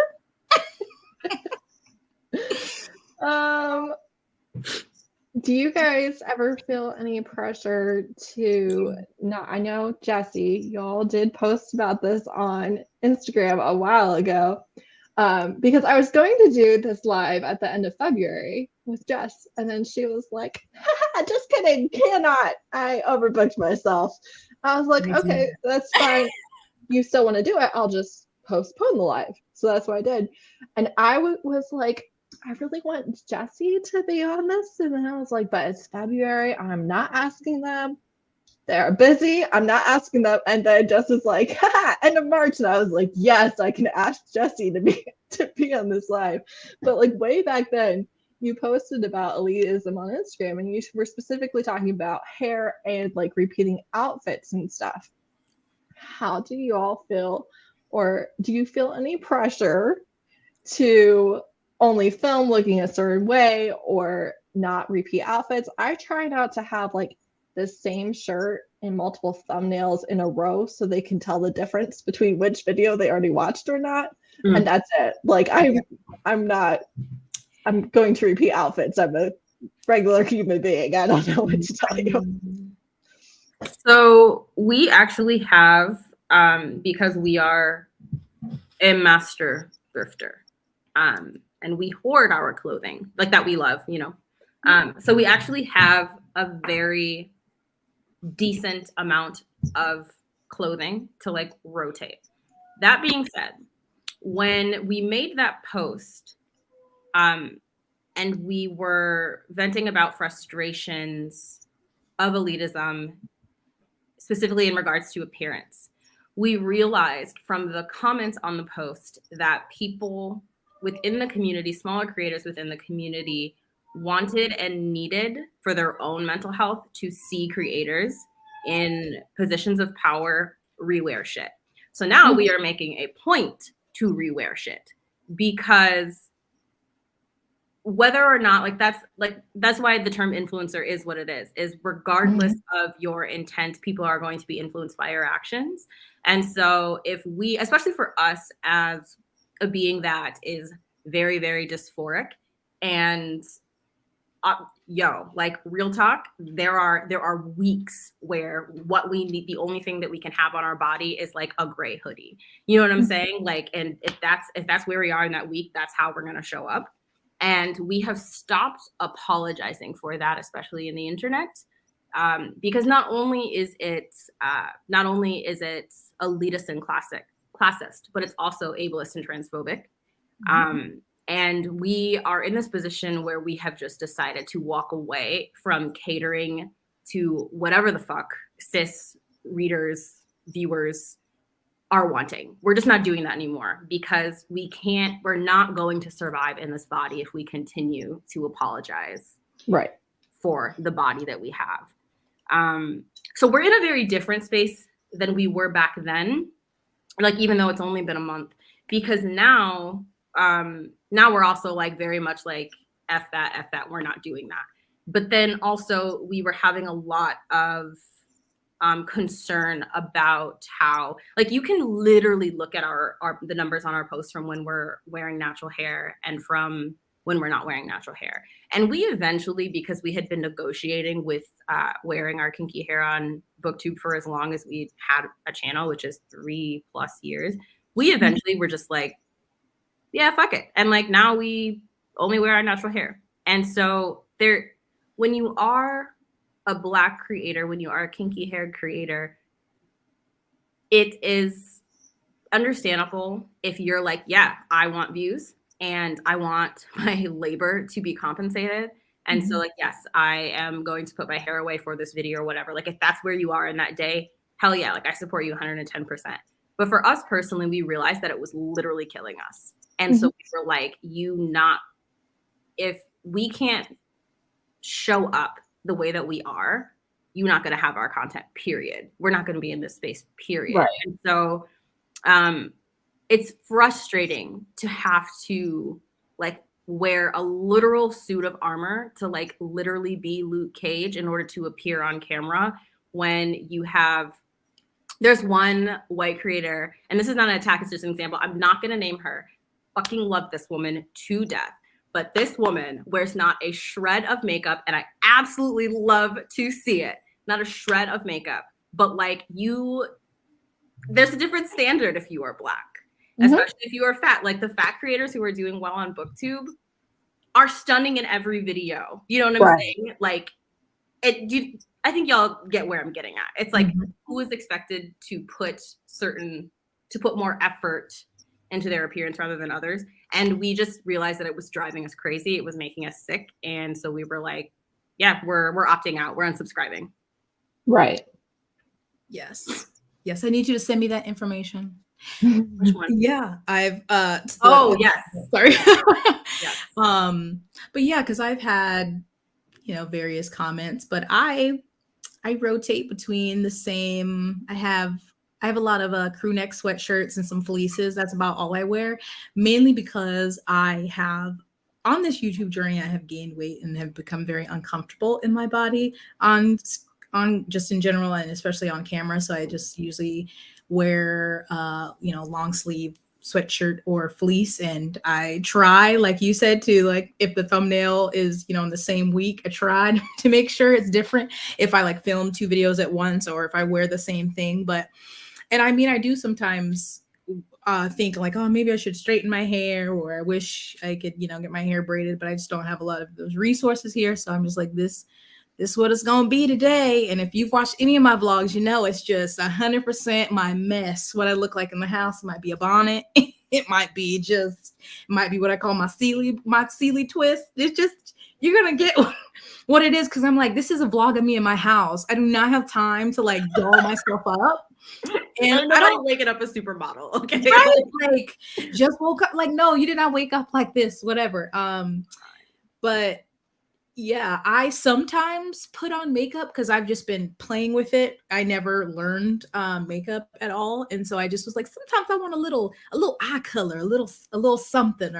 But most of the times, no. I'm like, all right, I'll throw on some extra sunscreen so I can glisten, and that's about it. But I mean, I water bottles, spray your face, hydrate real quick, put on a little lip cap. But I mean, I would be lying if I said I haven't thought about, like, maybe I should straighten my hair, or maybe if I lost weight doing this, or, you know, if I looked a certain way. But then I'm like, ooh, nah, I'm just gonna look like this. And it is, but I mean, I think about it, and obviously that probably goes into if someone clicks on the thumbnail or whatever, but this is what you get. Face. I think it's part of it is, what audience are you curating, right? Do you want an audience who's not going to watch you if you don't have makeup on that day, or haven't done your hair, or just look a mess in general? Like, I know, but then on the other hand, it's like, you can't really beat the game, you know? Like, if you have makeup on, or if you are, again, conventionally attractive, or whatever it is, you're going to get more clicks, you're going to get more views if people like what they're looking at. And obviously there's so many different layers to that. But I know, like, for me, I don't know. I guess it's interesting because there are people that I won't watch them because they annoy me. And I'm just like, that's I can't watch you. Every personality is not for everyone. Listen, you're allowed to have bad taste. It's just, I don't like looking at your bad taste just the whole time. Ma'am. Wow, you just so violent. There's somebody every time I think of their eyebrows and their eyeshadow, I'm just like, but why did you do that to yourself? I can't look at you. And you know what? I don't have to, because it's just a video, so I'm not watching you. But ma'am, there's like so many other people though that, like, I know, like, Jesse and I were talking about bright lipstick, and about Ashley from Bookish Realm. She's gotten several comments too about oh my gosh, why do you have that bright lipstick? I would never in a million years comment, your makeup is terrible, so I am clicking off your video. Wait, why are you watching my video? I might personally think that, but I'm never ever going to tell you. And I'm also not going to watch you. Like, I'm not going to watch you and be like, oh, I love how you look, and then go like to someone else and be like, can you believe their eyebrows? Like, what were they thinking? Like, I'm not going to. I'm either. I know you're talking about my eyebrows. Okay? I'm not going to unruly. But like, I know, like, Ashley, she'll get comments about like her lipstick and stuff, and it's like, why? If you don't like her lipstick, one, either just don't watch, or two, like, to reduce Ashley to her lipstick color is a crime. It is a crime against humanity. Like, are you not listening to the wisdom? Mm-hmm. She's like a literal genius. Like, fight me. And Bree from Lockbook Titian, I don't know if you guys watch her. Yes, love Bree. Literal genius. She has like so many degrees and so many languages, and has lived in so many. I swear to God, I'm pretty sure she's an immortal who has actually lived like multiple lifetimes, because she's always like, I was over here, and I was like, when? Well, you haven't been alive long enough to do all this. That you lived in. Why is she Dorian Gray? Where's your fucking portrait at? Like, it's hidden behind her plants. I'm telling you. For real. And she's 6 feet tall. 6'1". A literal goddess. She's a goddess. I love her. There, it's a disrespectful. Truly. I'm like, wow. I couldn't get anything like, okay. That was nice. But yeah, I mean, but do y'all remember, I forgot how many years ago it was, but it was like some dude got on and made like a BookTube video and was saying like all these girls and their makeup, talking about books. But then it's like he's probably the same people who would criticize if they weren't wearing makeup. So it's like, what do you do? What do you want? Mm-hmm. But then they complain like it's just about looks and it should be about the book and talking. And then it's like, okay, so then if they're not, or you just can't please everybody. So you just got to do what makes you comfortable and what makes you happy, and then just go about it, because people will always find something wrong or something to point out. And it's like, go away. Right. And it's weird too, because the people watching you can think that you look amazing, and in your head, like, it doesn't change the thoughts in your head. It doesn't change how you feel about yourself or about how you look. And I feel like that can, like Jess talked about that a lot. And I feel like that can be a real struggle, especially when you have to edit yourself. If you really just cannot stand the way you look, period, or that day, or whatever it might be, other people can say all the compliments wholeheartedly, genuinely, like just never see a flaw, and it doesn't change the thoughts inside your head. So it's a weird. I have so many videos that have not made it because I've started editing. I'm like, oh, absolutely not. I can't look at this. So nope. Seriously, Erin from Booked and Busy, it's sickening. I'm like, can you teach me anything? I just want a sickening eyeshadow. Shoot. Precisely that. I try to do eyeliner every time. Ooh, it's a disaster. You mean like a cat eye, or just like and I'm like, okay. And it just, my hand is like, no. Why is there a supernatural force yanking her? It's like, I'm like, okay, we're getting there. And I'm like, no, every time. It's so upsetting. I'm going to keep practicing, but it's very upsetting. Thank you. I'm not a woman, but thank you. But yeah, it's like, I don't know if you have hooded eyes, but we do. And that's, I do. Yeah. There's this Indian makeup artist, like the only makeup artist that we watch consistently. She's amazing. Has several tutorials for doing cat eye for hooded eyes, and they are so helpful. So I think her name is Smitha Deepak, I think. But Smitha's makeup videos are amazing. The fact is, I just have no skills. I just slap stuff on and hope it stays through filming. Like, I don't have any skills. And also, I'm not a patient person. So if it's going to take 45 minutes and be 28 steps, I'm just going to look terrible. Like, I'm not going to do it. And it's not because I have the least bit of criticism for people who do. Like, not at all. It's just me personally. I get very bored, and I'm like, nope, not doing that step. So I'm like frustrated. What's angering to me is when Chloe and I were on FaceTime, and I watched this woman slap on a full face contour, blush, highlight, the whole works in a half hour, and she was speaking. Like, we were talking, and she's just like, yeah, so like when I woke up on the moon. And I'm like, oh my God, like, why are you so freaking perfect? That's what angers me, when it's not just that y'all have amazing makeup skills, but you can be painting the ceiling, doing open heart surgery, sweeping the floor and applying it. I'm like, silence. Yeah. For real. For real. I'd be like, Akasha, stop breathing. I got to do my eyeliner. Like, yep. Also, she's been too quiet. Where are you? Uh-oh. Aw, she's laying down, sleeping peacefully. I think a lot of times too with comments, just like, I would never think that someone's opinion about books was less because they had a full face of makeup, or they didn't have a full face of makeup, or because they're wearing an old hoodie. Like, I would never think that made their opinion less worthy. And so I'm going to just completely ignore any comment that is like, I cannot take you seriously, because I would never say that. I don't think that. I'm definitely not going to you for advice. So I'm ignoring that comment, Yeah. Some of the things people comment, I'm like, I did skincare in like one of my videos. Like, I was going through my routine, and someone was like, your hands were so distracting. I was like, well, I was doing I had to put it on my face.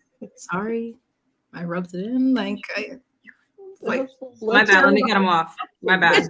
I forgot to remove them for this portion of the video. Yeah, just roll my face in the skincare, I guess. Ew. Picturing your face like just rolling on the floor.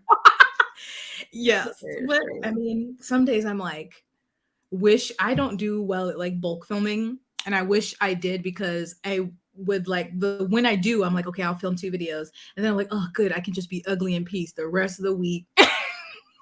Jeff, it's because your videos are so long. I know, I've told you this I before. know. I've had some shorter ones, okay?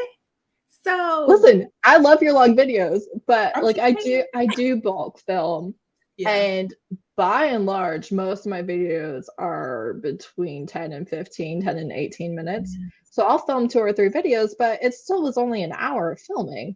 Yeah. One of Jess's videos is an hour of filming, and it's just like, I gotta film 4 more. That's do it. What you're seeing is after editing, okay? That's before editing.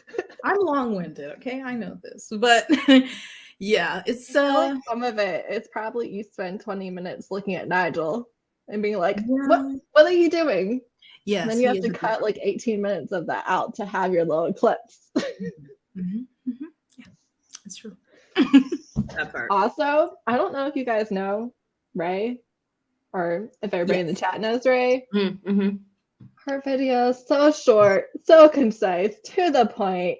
Sassy. I love her. Drunk reviews, my fave. Drunk reviews. Except so underrated. My favorite books. Yeah, she has dragged some that I really like. I'm like, fine. But okay. Did we have any more points? I don't feel like we did. I feel like we got all of it. Other than, I guess, reading. Do you guys feel a lot of pressure to read consistently to make consistent content, or to read specific books to make content? I am a mood reader. I do not request arcs. I do not do any of the things because I do not like having it as a to-do. I hate the nagging feeling that I have to read these 8 books. So I don't do that. I'm a complete mood reader.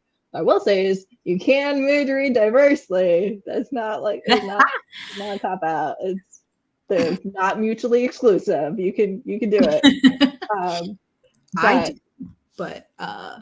Like I'm in a weird slump. I'm like only reading nonfiction right now, which obviously doesn't get a lot of views on YouTube. But I mean, I do when I read less, I'm like, oh, I'm not gonna have. I mean, I only post 2 videos a week usually, so it's fine. But then sometimes I am like, oh, maybe this really hyped book I should read and post a thing about because it'll get a lot of views. And sometimes I do, and sometimes I don't. So I'm like, I don't feel like it. That book's 800 pages, but it does come up, especially when you're the holiday times, like always usually a really good viewership time. And then this time of year, it's usually lower. And it's like, oh, should I do something specific to get views back up? And then I'd be like, oh no, I'm tired. So it goes through my mind. And sometimes I do pick something particularly because it's popular or hyped or talked about. And sometimes I don't. But like right now, I'm like, what am I going to talk about? Because I'm barely reading anything. And it's just going to be nonfiction. If nobody watches it, oh well. And that's just going to have to be it because I really cannot force myself to read other things right now. Yeah, for us, we used to feel a lot of that pressure. A lot of it was pressure that we were putting upon ourselves to be relevant. And we honestly, since Blackathon, really, because in January, we read, I think it was like, we read so many books and they were chunky monkeys. And then we had to do Blackathon. And between those 2 months, we were just burned out. So what is it, March? This is the first time, cannot even tell you in how many years we didn't even upload a TBR.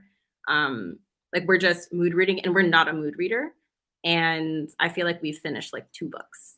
And all of that is really wild. And it's just, we are just in this era where we're like, we just want to do what we want on BookTube. Like we're tired of trying to be like, oh, what'll get the most clicks? Like what? Like, okay, what do you want to make though?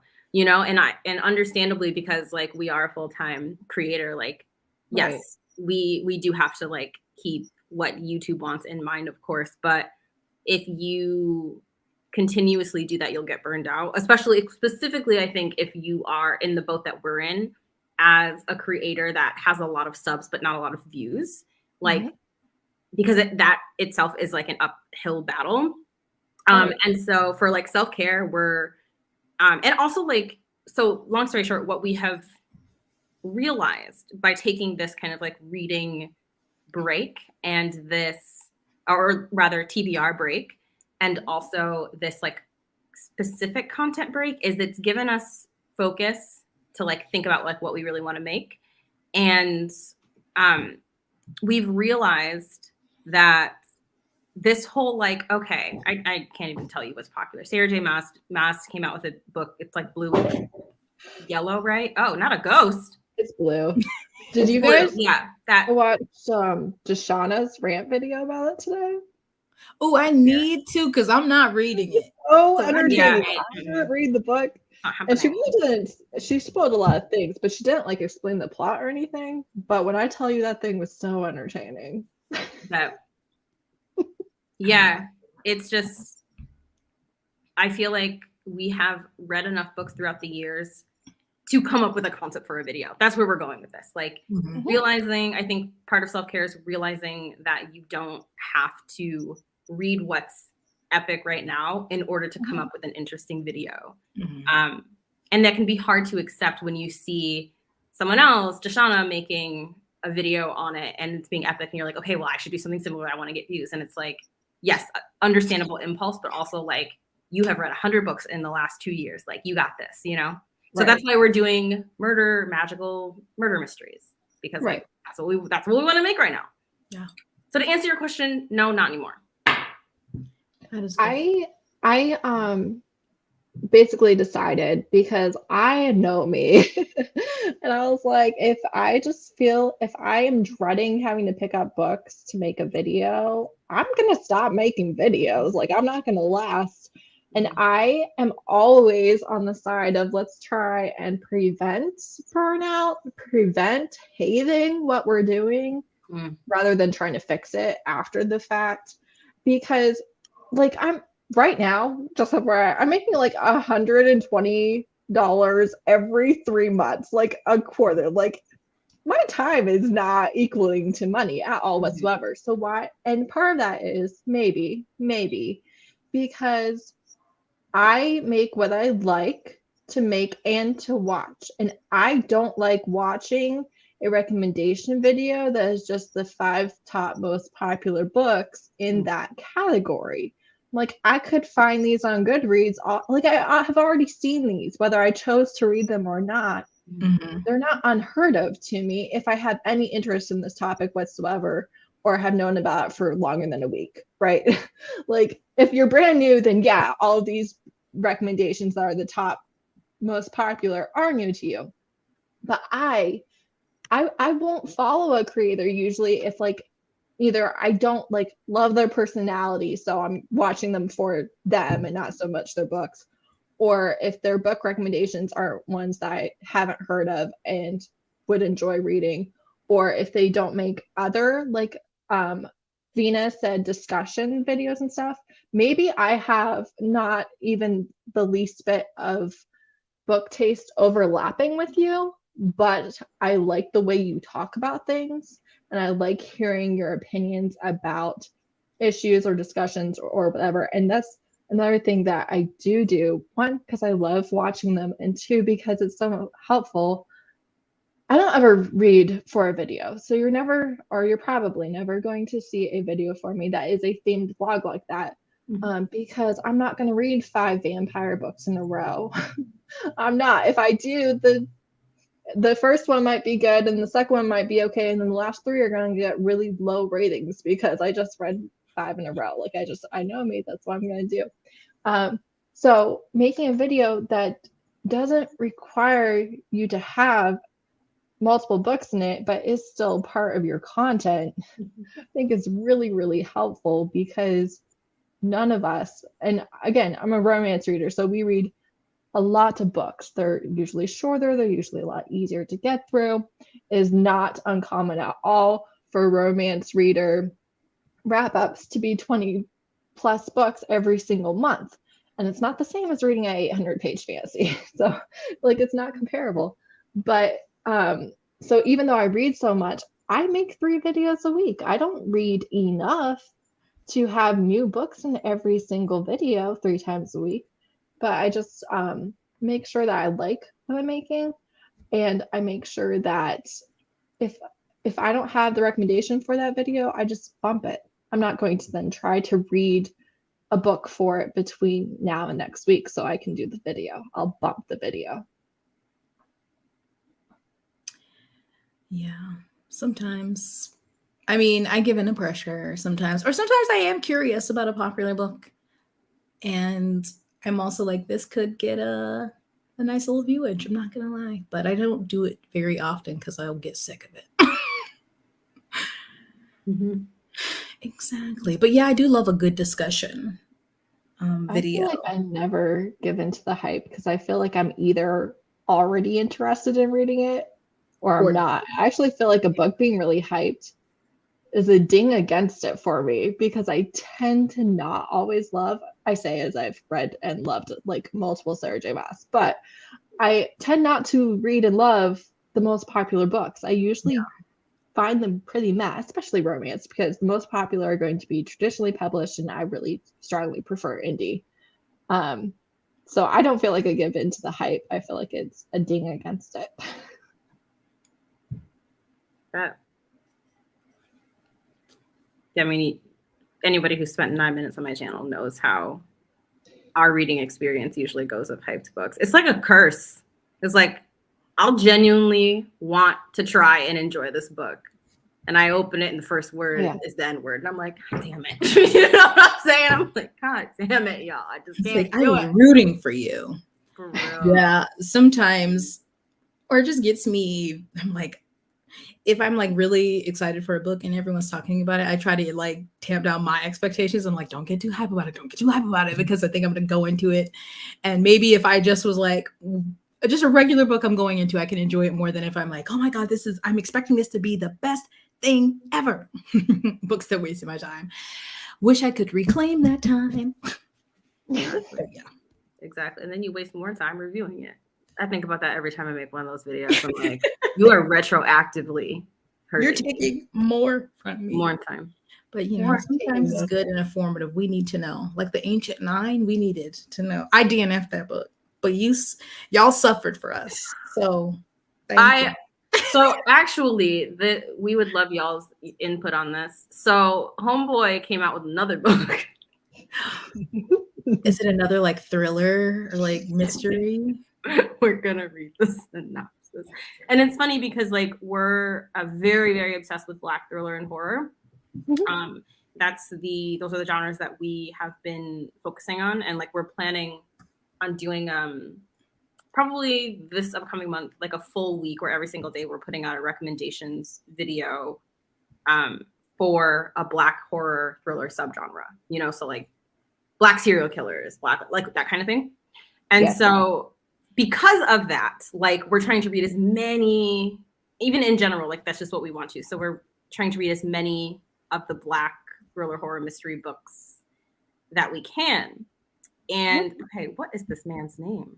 Ian Banks is Scottish, so it's not him. Ian Smith. Ian Smith. Yeah. Yeah. Yep. Okay. So then we saw that he came out with a new book, and it doesn't sound horrible. And it has been several years since the Ancient Nine. We're like, maybe we'll give it a chance. But then also Homeboy has a motivational diet plan to blast fat. He was a judge on Celebrity Fit Club, which I used to watch back in the day. Mm-hmm. So majority, that's why I was so confused when I saw his picture, because I'm like, didn't he just write diet books? Mm-hmm. And now he's transitioned into this. Like, I want him to win, but that Ancient Nine was not it. Not giving. Not it. I'm like, we have a lot of issues with the promotion of diet culture. It just doesn't sit well with us. So we're like, already you're not doing. Okay, so the book is called Wolf Point. And it's why are there all these ads? See, even Google doesn't even want me to read the synopsis. But hold on, I'm like, why am I trekking through the wilderness? Okay, so it's about the underbelly of Chicago's like police department corruption. And there's a death that's like ruled a suicide, but his family doesn't believe it. And so it's like, you know, Black Chicagoan murder mystery situation.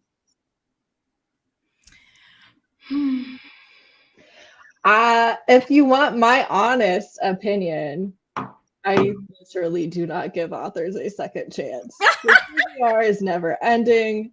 I don't owe you anything. Maybe I would like one of your books if I read 5, but I'm not gonna. So I'm also team DNF. Like I owe you nothing. So I can probably count on one hand the amount of authors I really was meh about the first book of theirs that I read, and then picked up another one. Even fully knowing that there are books by my favorite authors, and I'm like, oh, that one was bad. And if I'd read that one first, I probably would have never had them as a favorite author. I know that, and it doesn't change my mind. Yeah, there's few and far between for us. Like a good example is Sylvia Moreno Garcia, because I don't care what anybody says, Mexican Gothic. But Gods of Jade and Shadow, okay, brilliant book. So like that's one of like 3 authors where I've been like, you cool now, you know. But and mind you, we do want to reread Mexican Gothic because some reviewers that we like really respect and tend to agree with had some very interesting praise that we didn't see. So we're like, maybe this is a book that we genuinely need to reevaluate. I don't think it's gonna go well, but we gonna try. I mean, it would be entertaining, I'm sure. Watch me make a waste my time video about it twice. And people will watch. It'll be fine. I'm in tears. This is another thing. We won't get into the entire thing about problematic authors. But again, the TBR is never ending. Like, if I don't feel comfy recommending an author, I just don't. I don't read their books anymore. And I do it based also on like my own personal morals or opinion or whatever. Like, but if I personally don't feel comfy recommending them, I don't bother to read their books anymore or ever.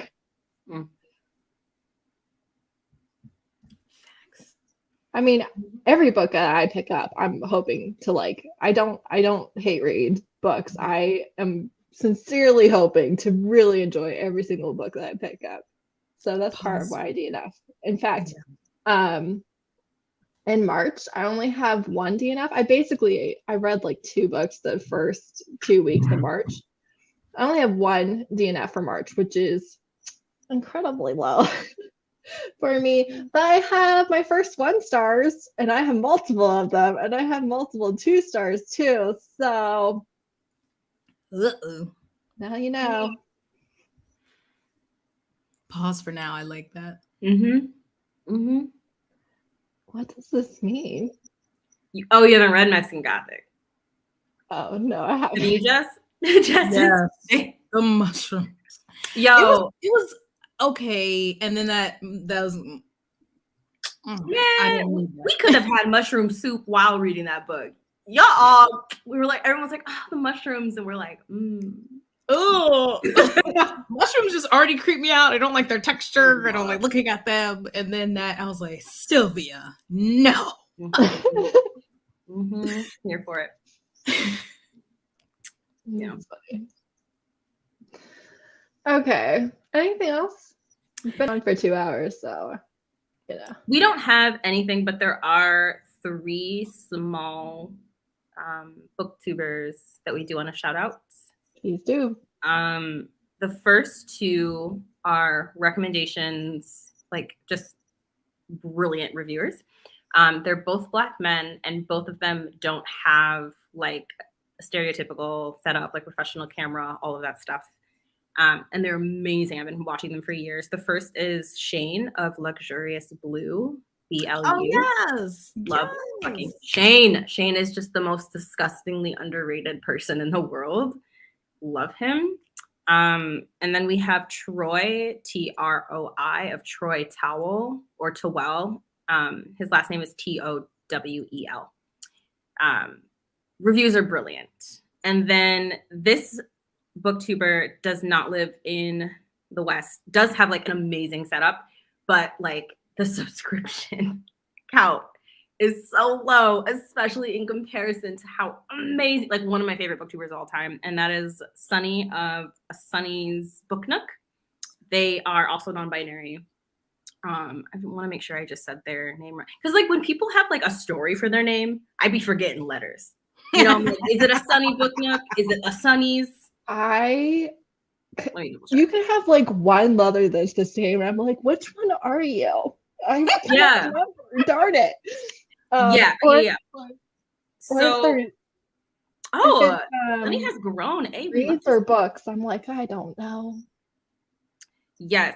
Yeah, I know. I feel you. Yeah. So it's a Sunny Book Nook, all spaces. They are almost to 12K. That is so great. I haven't checked their sub count in a while, and they've gone way up. So I love to hear it. But oh my gosh, so this is a perfect freaking example. So if you look at Sunny's recent videos, like their thumbnails are crushing it. But Sunny of a Sunny Book Nook. This is the non-Western, non-binary creator that I want everybody to watch. But Sunny's recent videos, the one like out of the 7 of their most recent videos, the one that has like the least views is finding diverse LGBTQ books. So imagine that. Yeah, exactly. So it's like BookTube is like, yeah, we love queer. I would never think that. I did a because normally I don't normally do queer specific videos. It's usually just a trope or a subgenre, and then I have queer recs in the list, right? And sometime last year I did like my favorite LGBTQ plus romances, and that video did not do well. I was like, ow, this is really bad actually. Nobody's watching this. Huh. I did not realize that, but now I know. That's a thing. So weird. It just YouTube but I mean, what? The algorithms are computers, but they're created by people. So yeah, exactly. Well, and it's a huge thing in romance too, that male does significantly better than sapphic recommendations, like by a lot, by like 5 times as many views or readers or whatever. Yeah, I find that really confusing. Because of fetishization, which I can't say that word, but either. I always struggle. That's why. In fact, if you guys follow Jack Harbin or Arm Virtues on Twitter, the way it's mostly white women, but a lot of times it's queer white women who read romance, talk to these authors and just accuse them of misogyny for like everything is wild. Like it's so bad. And they'll be like, like me pointing out that you're being racist isn't me being misogynistic. Like, but it's like a huge problem, especially in romance. Like it is not a fun time. White women are the bullies of romance idea. Like they are the top of the tier. They're the top, they're the ones that everything is geared towards, and they scream misogyny and I'm going to do a whole video about this. They scream misogyny and take romance seriously, and they make like respecting romance their entire activism platform. It's really weird. They're oppressed, at the same time, they are oppressed because somebody said that romance was trashy, which like again, like I don't love when people use that language, but at the same time I'm not going to then turn around and just be a racist piece of shit to another romance reader, which is like very much what it is.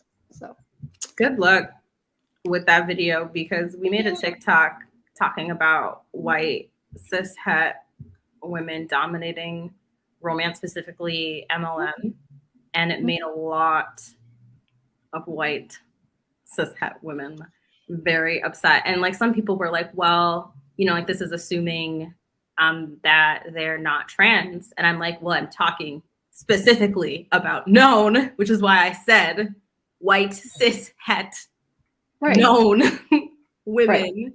But it's like it's like obviously like, especially when you're a Black trans person speaking up about that, and then you're going to turn around and embrace your own identity when you're trying to talk about this like white cis het woman dominance in romance, especially if narratives that they don't even belong to. I got into an argument over that video. Yeah, it's like a lot of people not even realizing that like I'm fucking trans, you know? Right. But, and like not speaking about assuming people's, which is also something that I've spoken about. It's not about assuming somebody's identity, because that is something that happens so often in the book community with like, you know, obviously, and that drives me nuts. But there is space to also talk about confirmed white cis het women, I will say it again, who are making mad money writing MLM, especially MLM that includes men of color. But it's like you can't talk about that without those people in that community rising up to essentially do backflips to avoid addressing that issue. Ugh, it's so annoying. It's it's interesting how they just don't want any criticism, because if you can defend why it's okay for you, and again, like there's nothing wrong with a woman reading a gay romance that's two men, but when that's all you read, or like that's what you mostly read, or that's all you write, and the fact of the matter is gay men are not the top selling authors of male romance at all, even a little bit. And they will get like truly just the most horrific things said to them. And it's like telling them that they don't know how a gay sex scene should be. And it's like, well, what? You don't know. You're just some random reader. You don't know. What are you talking about? Like, again, just following those two authors on Twitter, you see a lot of stuff. And you do always get the defense, which this is why I don't say you should only read male romance written by gay men, because yeah, you don't know somebody's identity, but the percentages, the math's not mathing. All those women who write are not secretly trans or secretly non-binary. Some, I'm sure, and I know of some who have said that writing helped them work through their identity and things like that. But it's a small percentage. It's not a defense of the problem. I feel like if you're talking about, which like, and I didn't want to name authors because then it becomes about the author. You know what I'm saying? As opposed to, it becomes focusing on an author as opposed to focusing on an issue that is genre wide. But like was acknowledging authors like Madeline Miller, like, you know, I mean, I love Song of Achilles, but the whole point wasn't to say like, this is a horrible book or like, this is a bad author.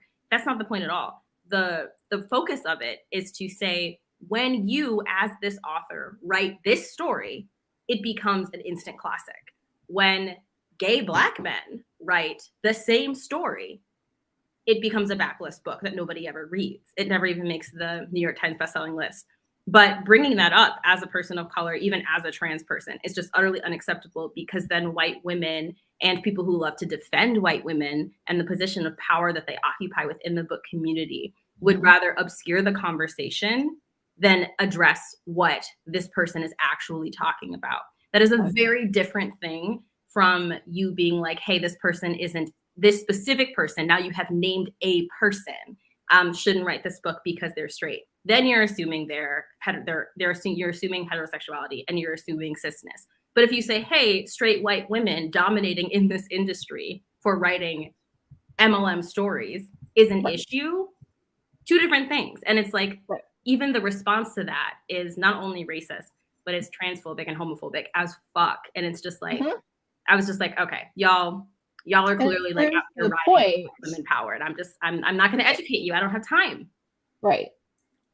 The response always proves the point, that the point was valid to bring up in the first place. Like every time. Exactly.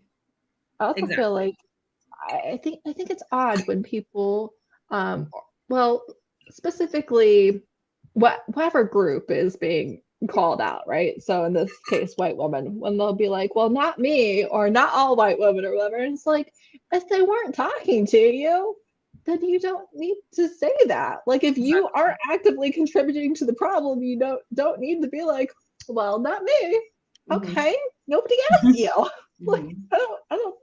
It's odd, and I see it a lot. I'm just like, what are you all doing? Like, shush. Yep. Just ignore those comments.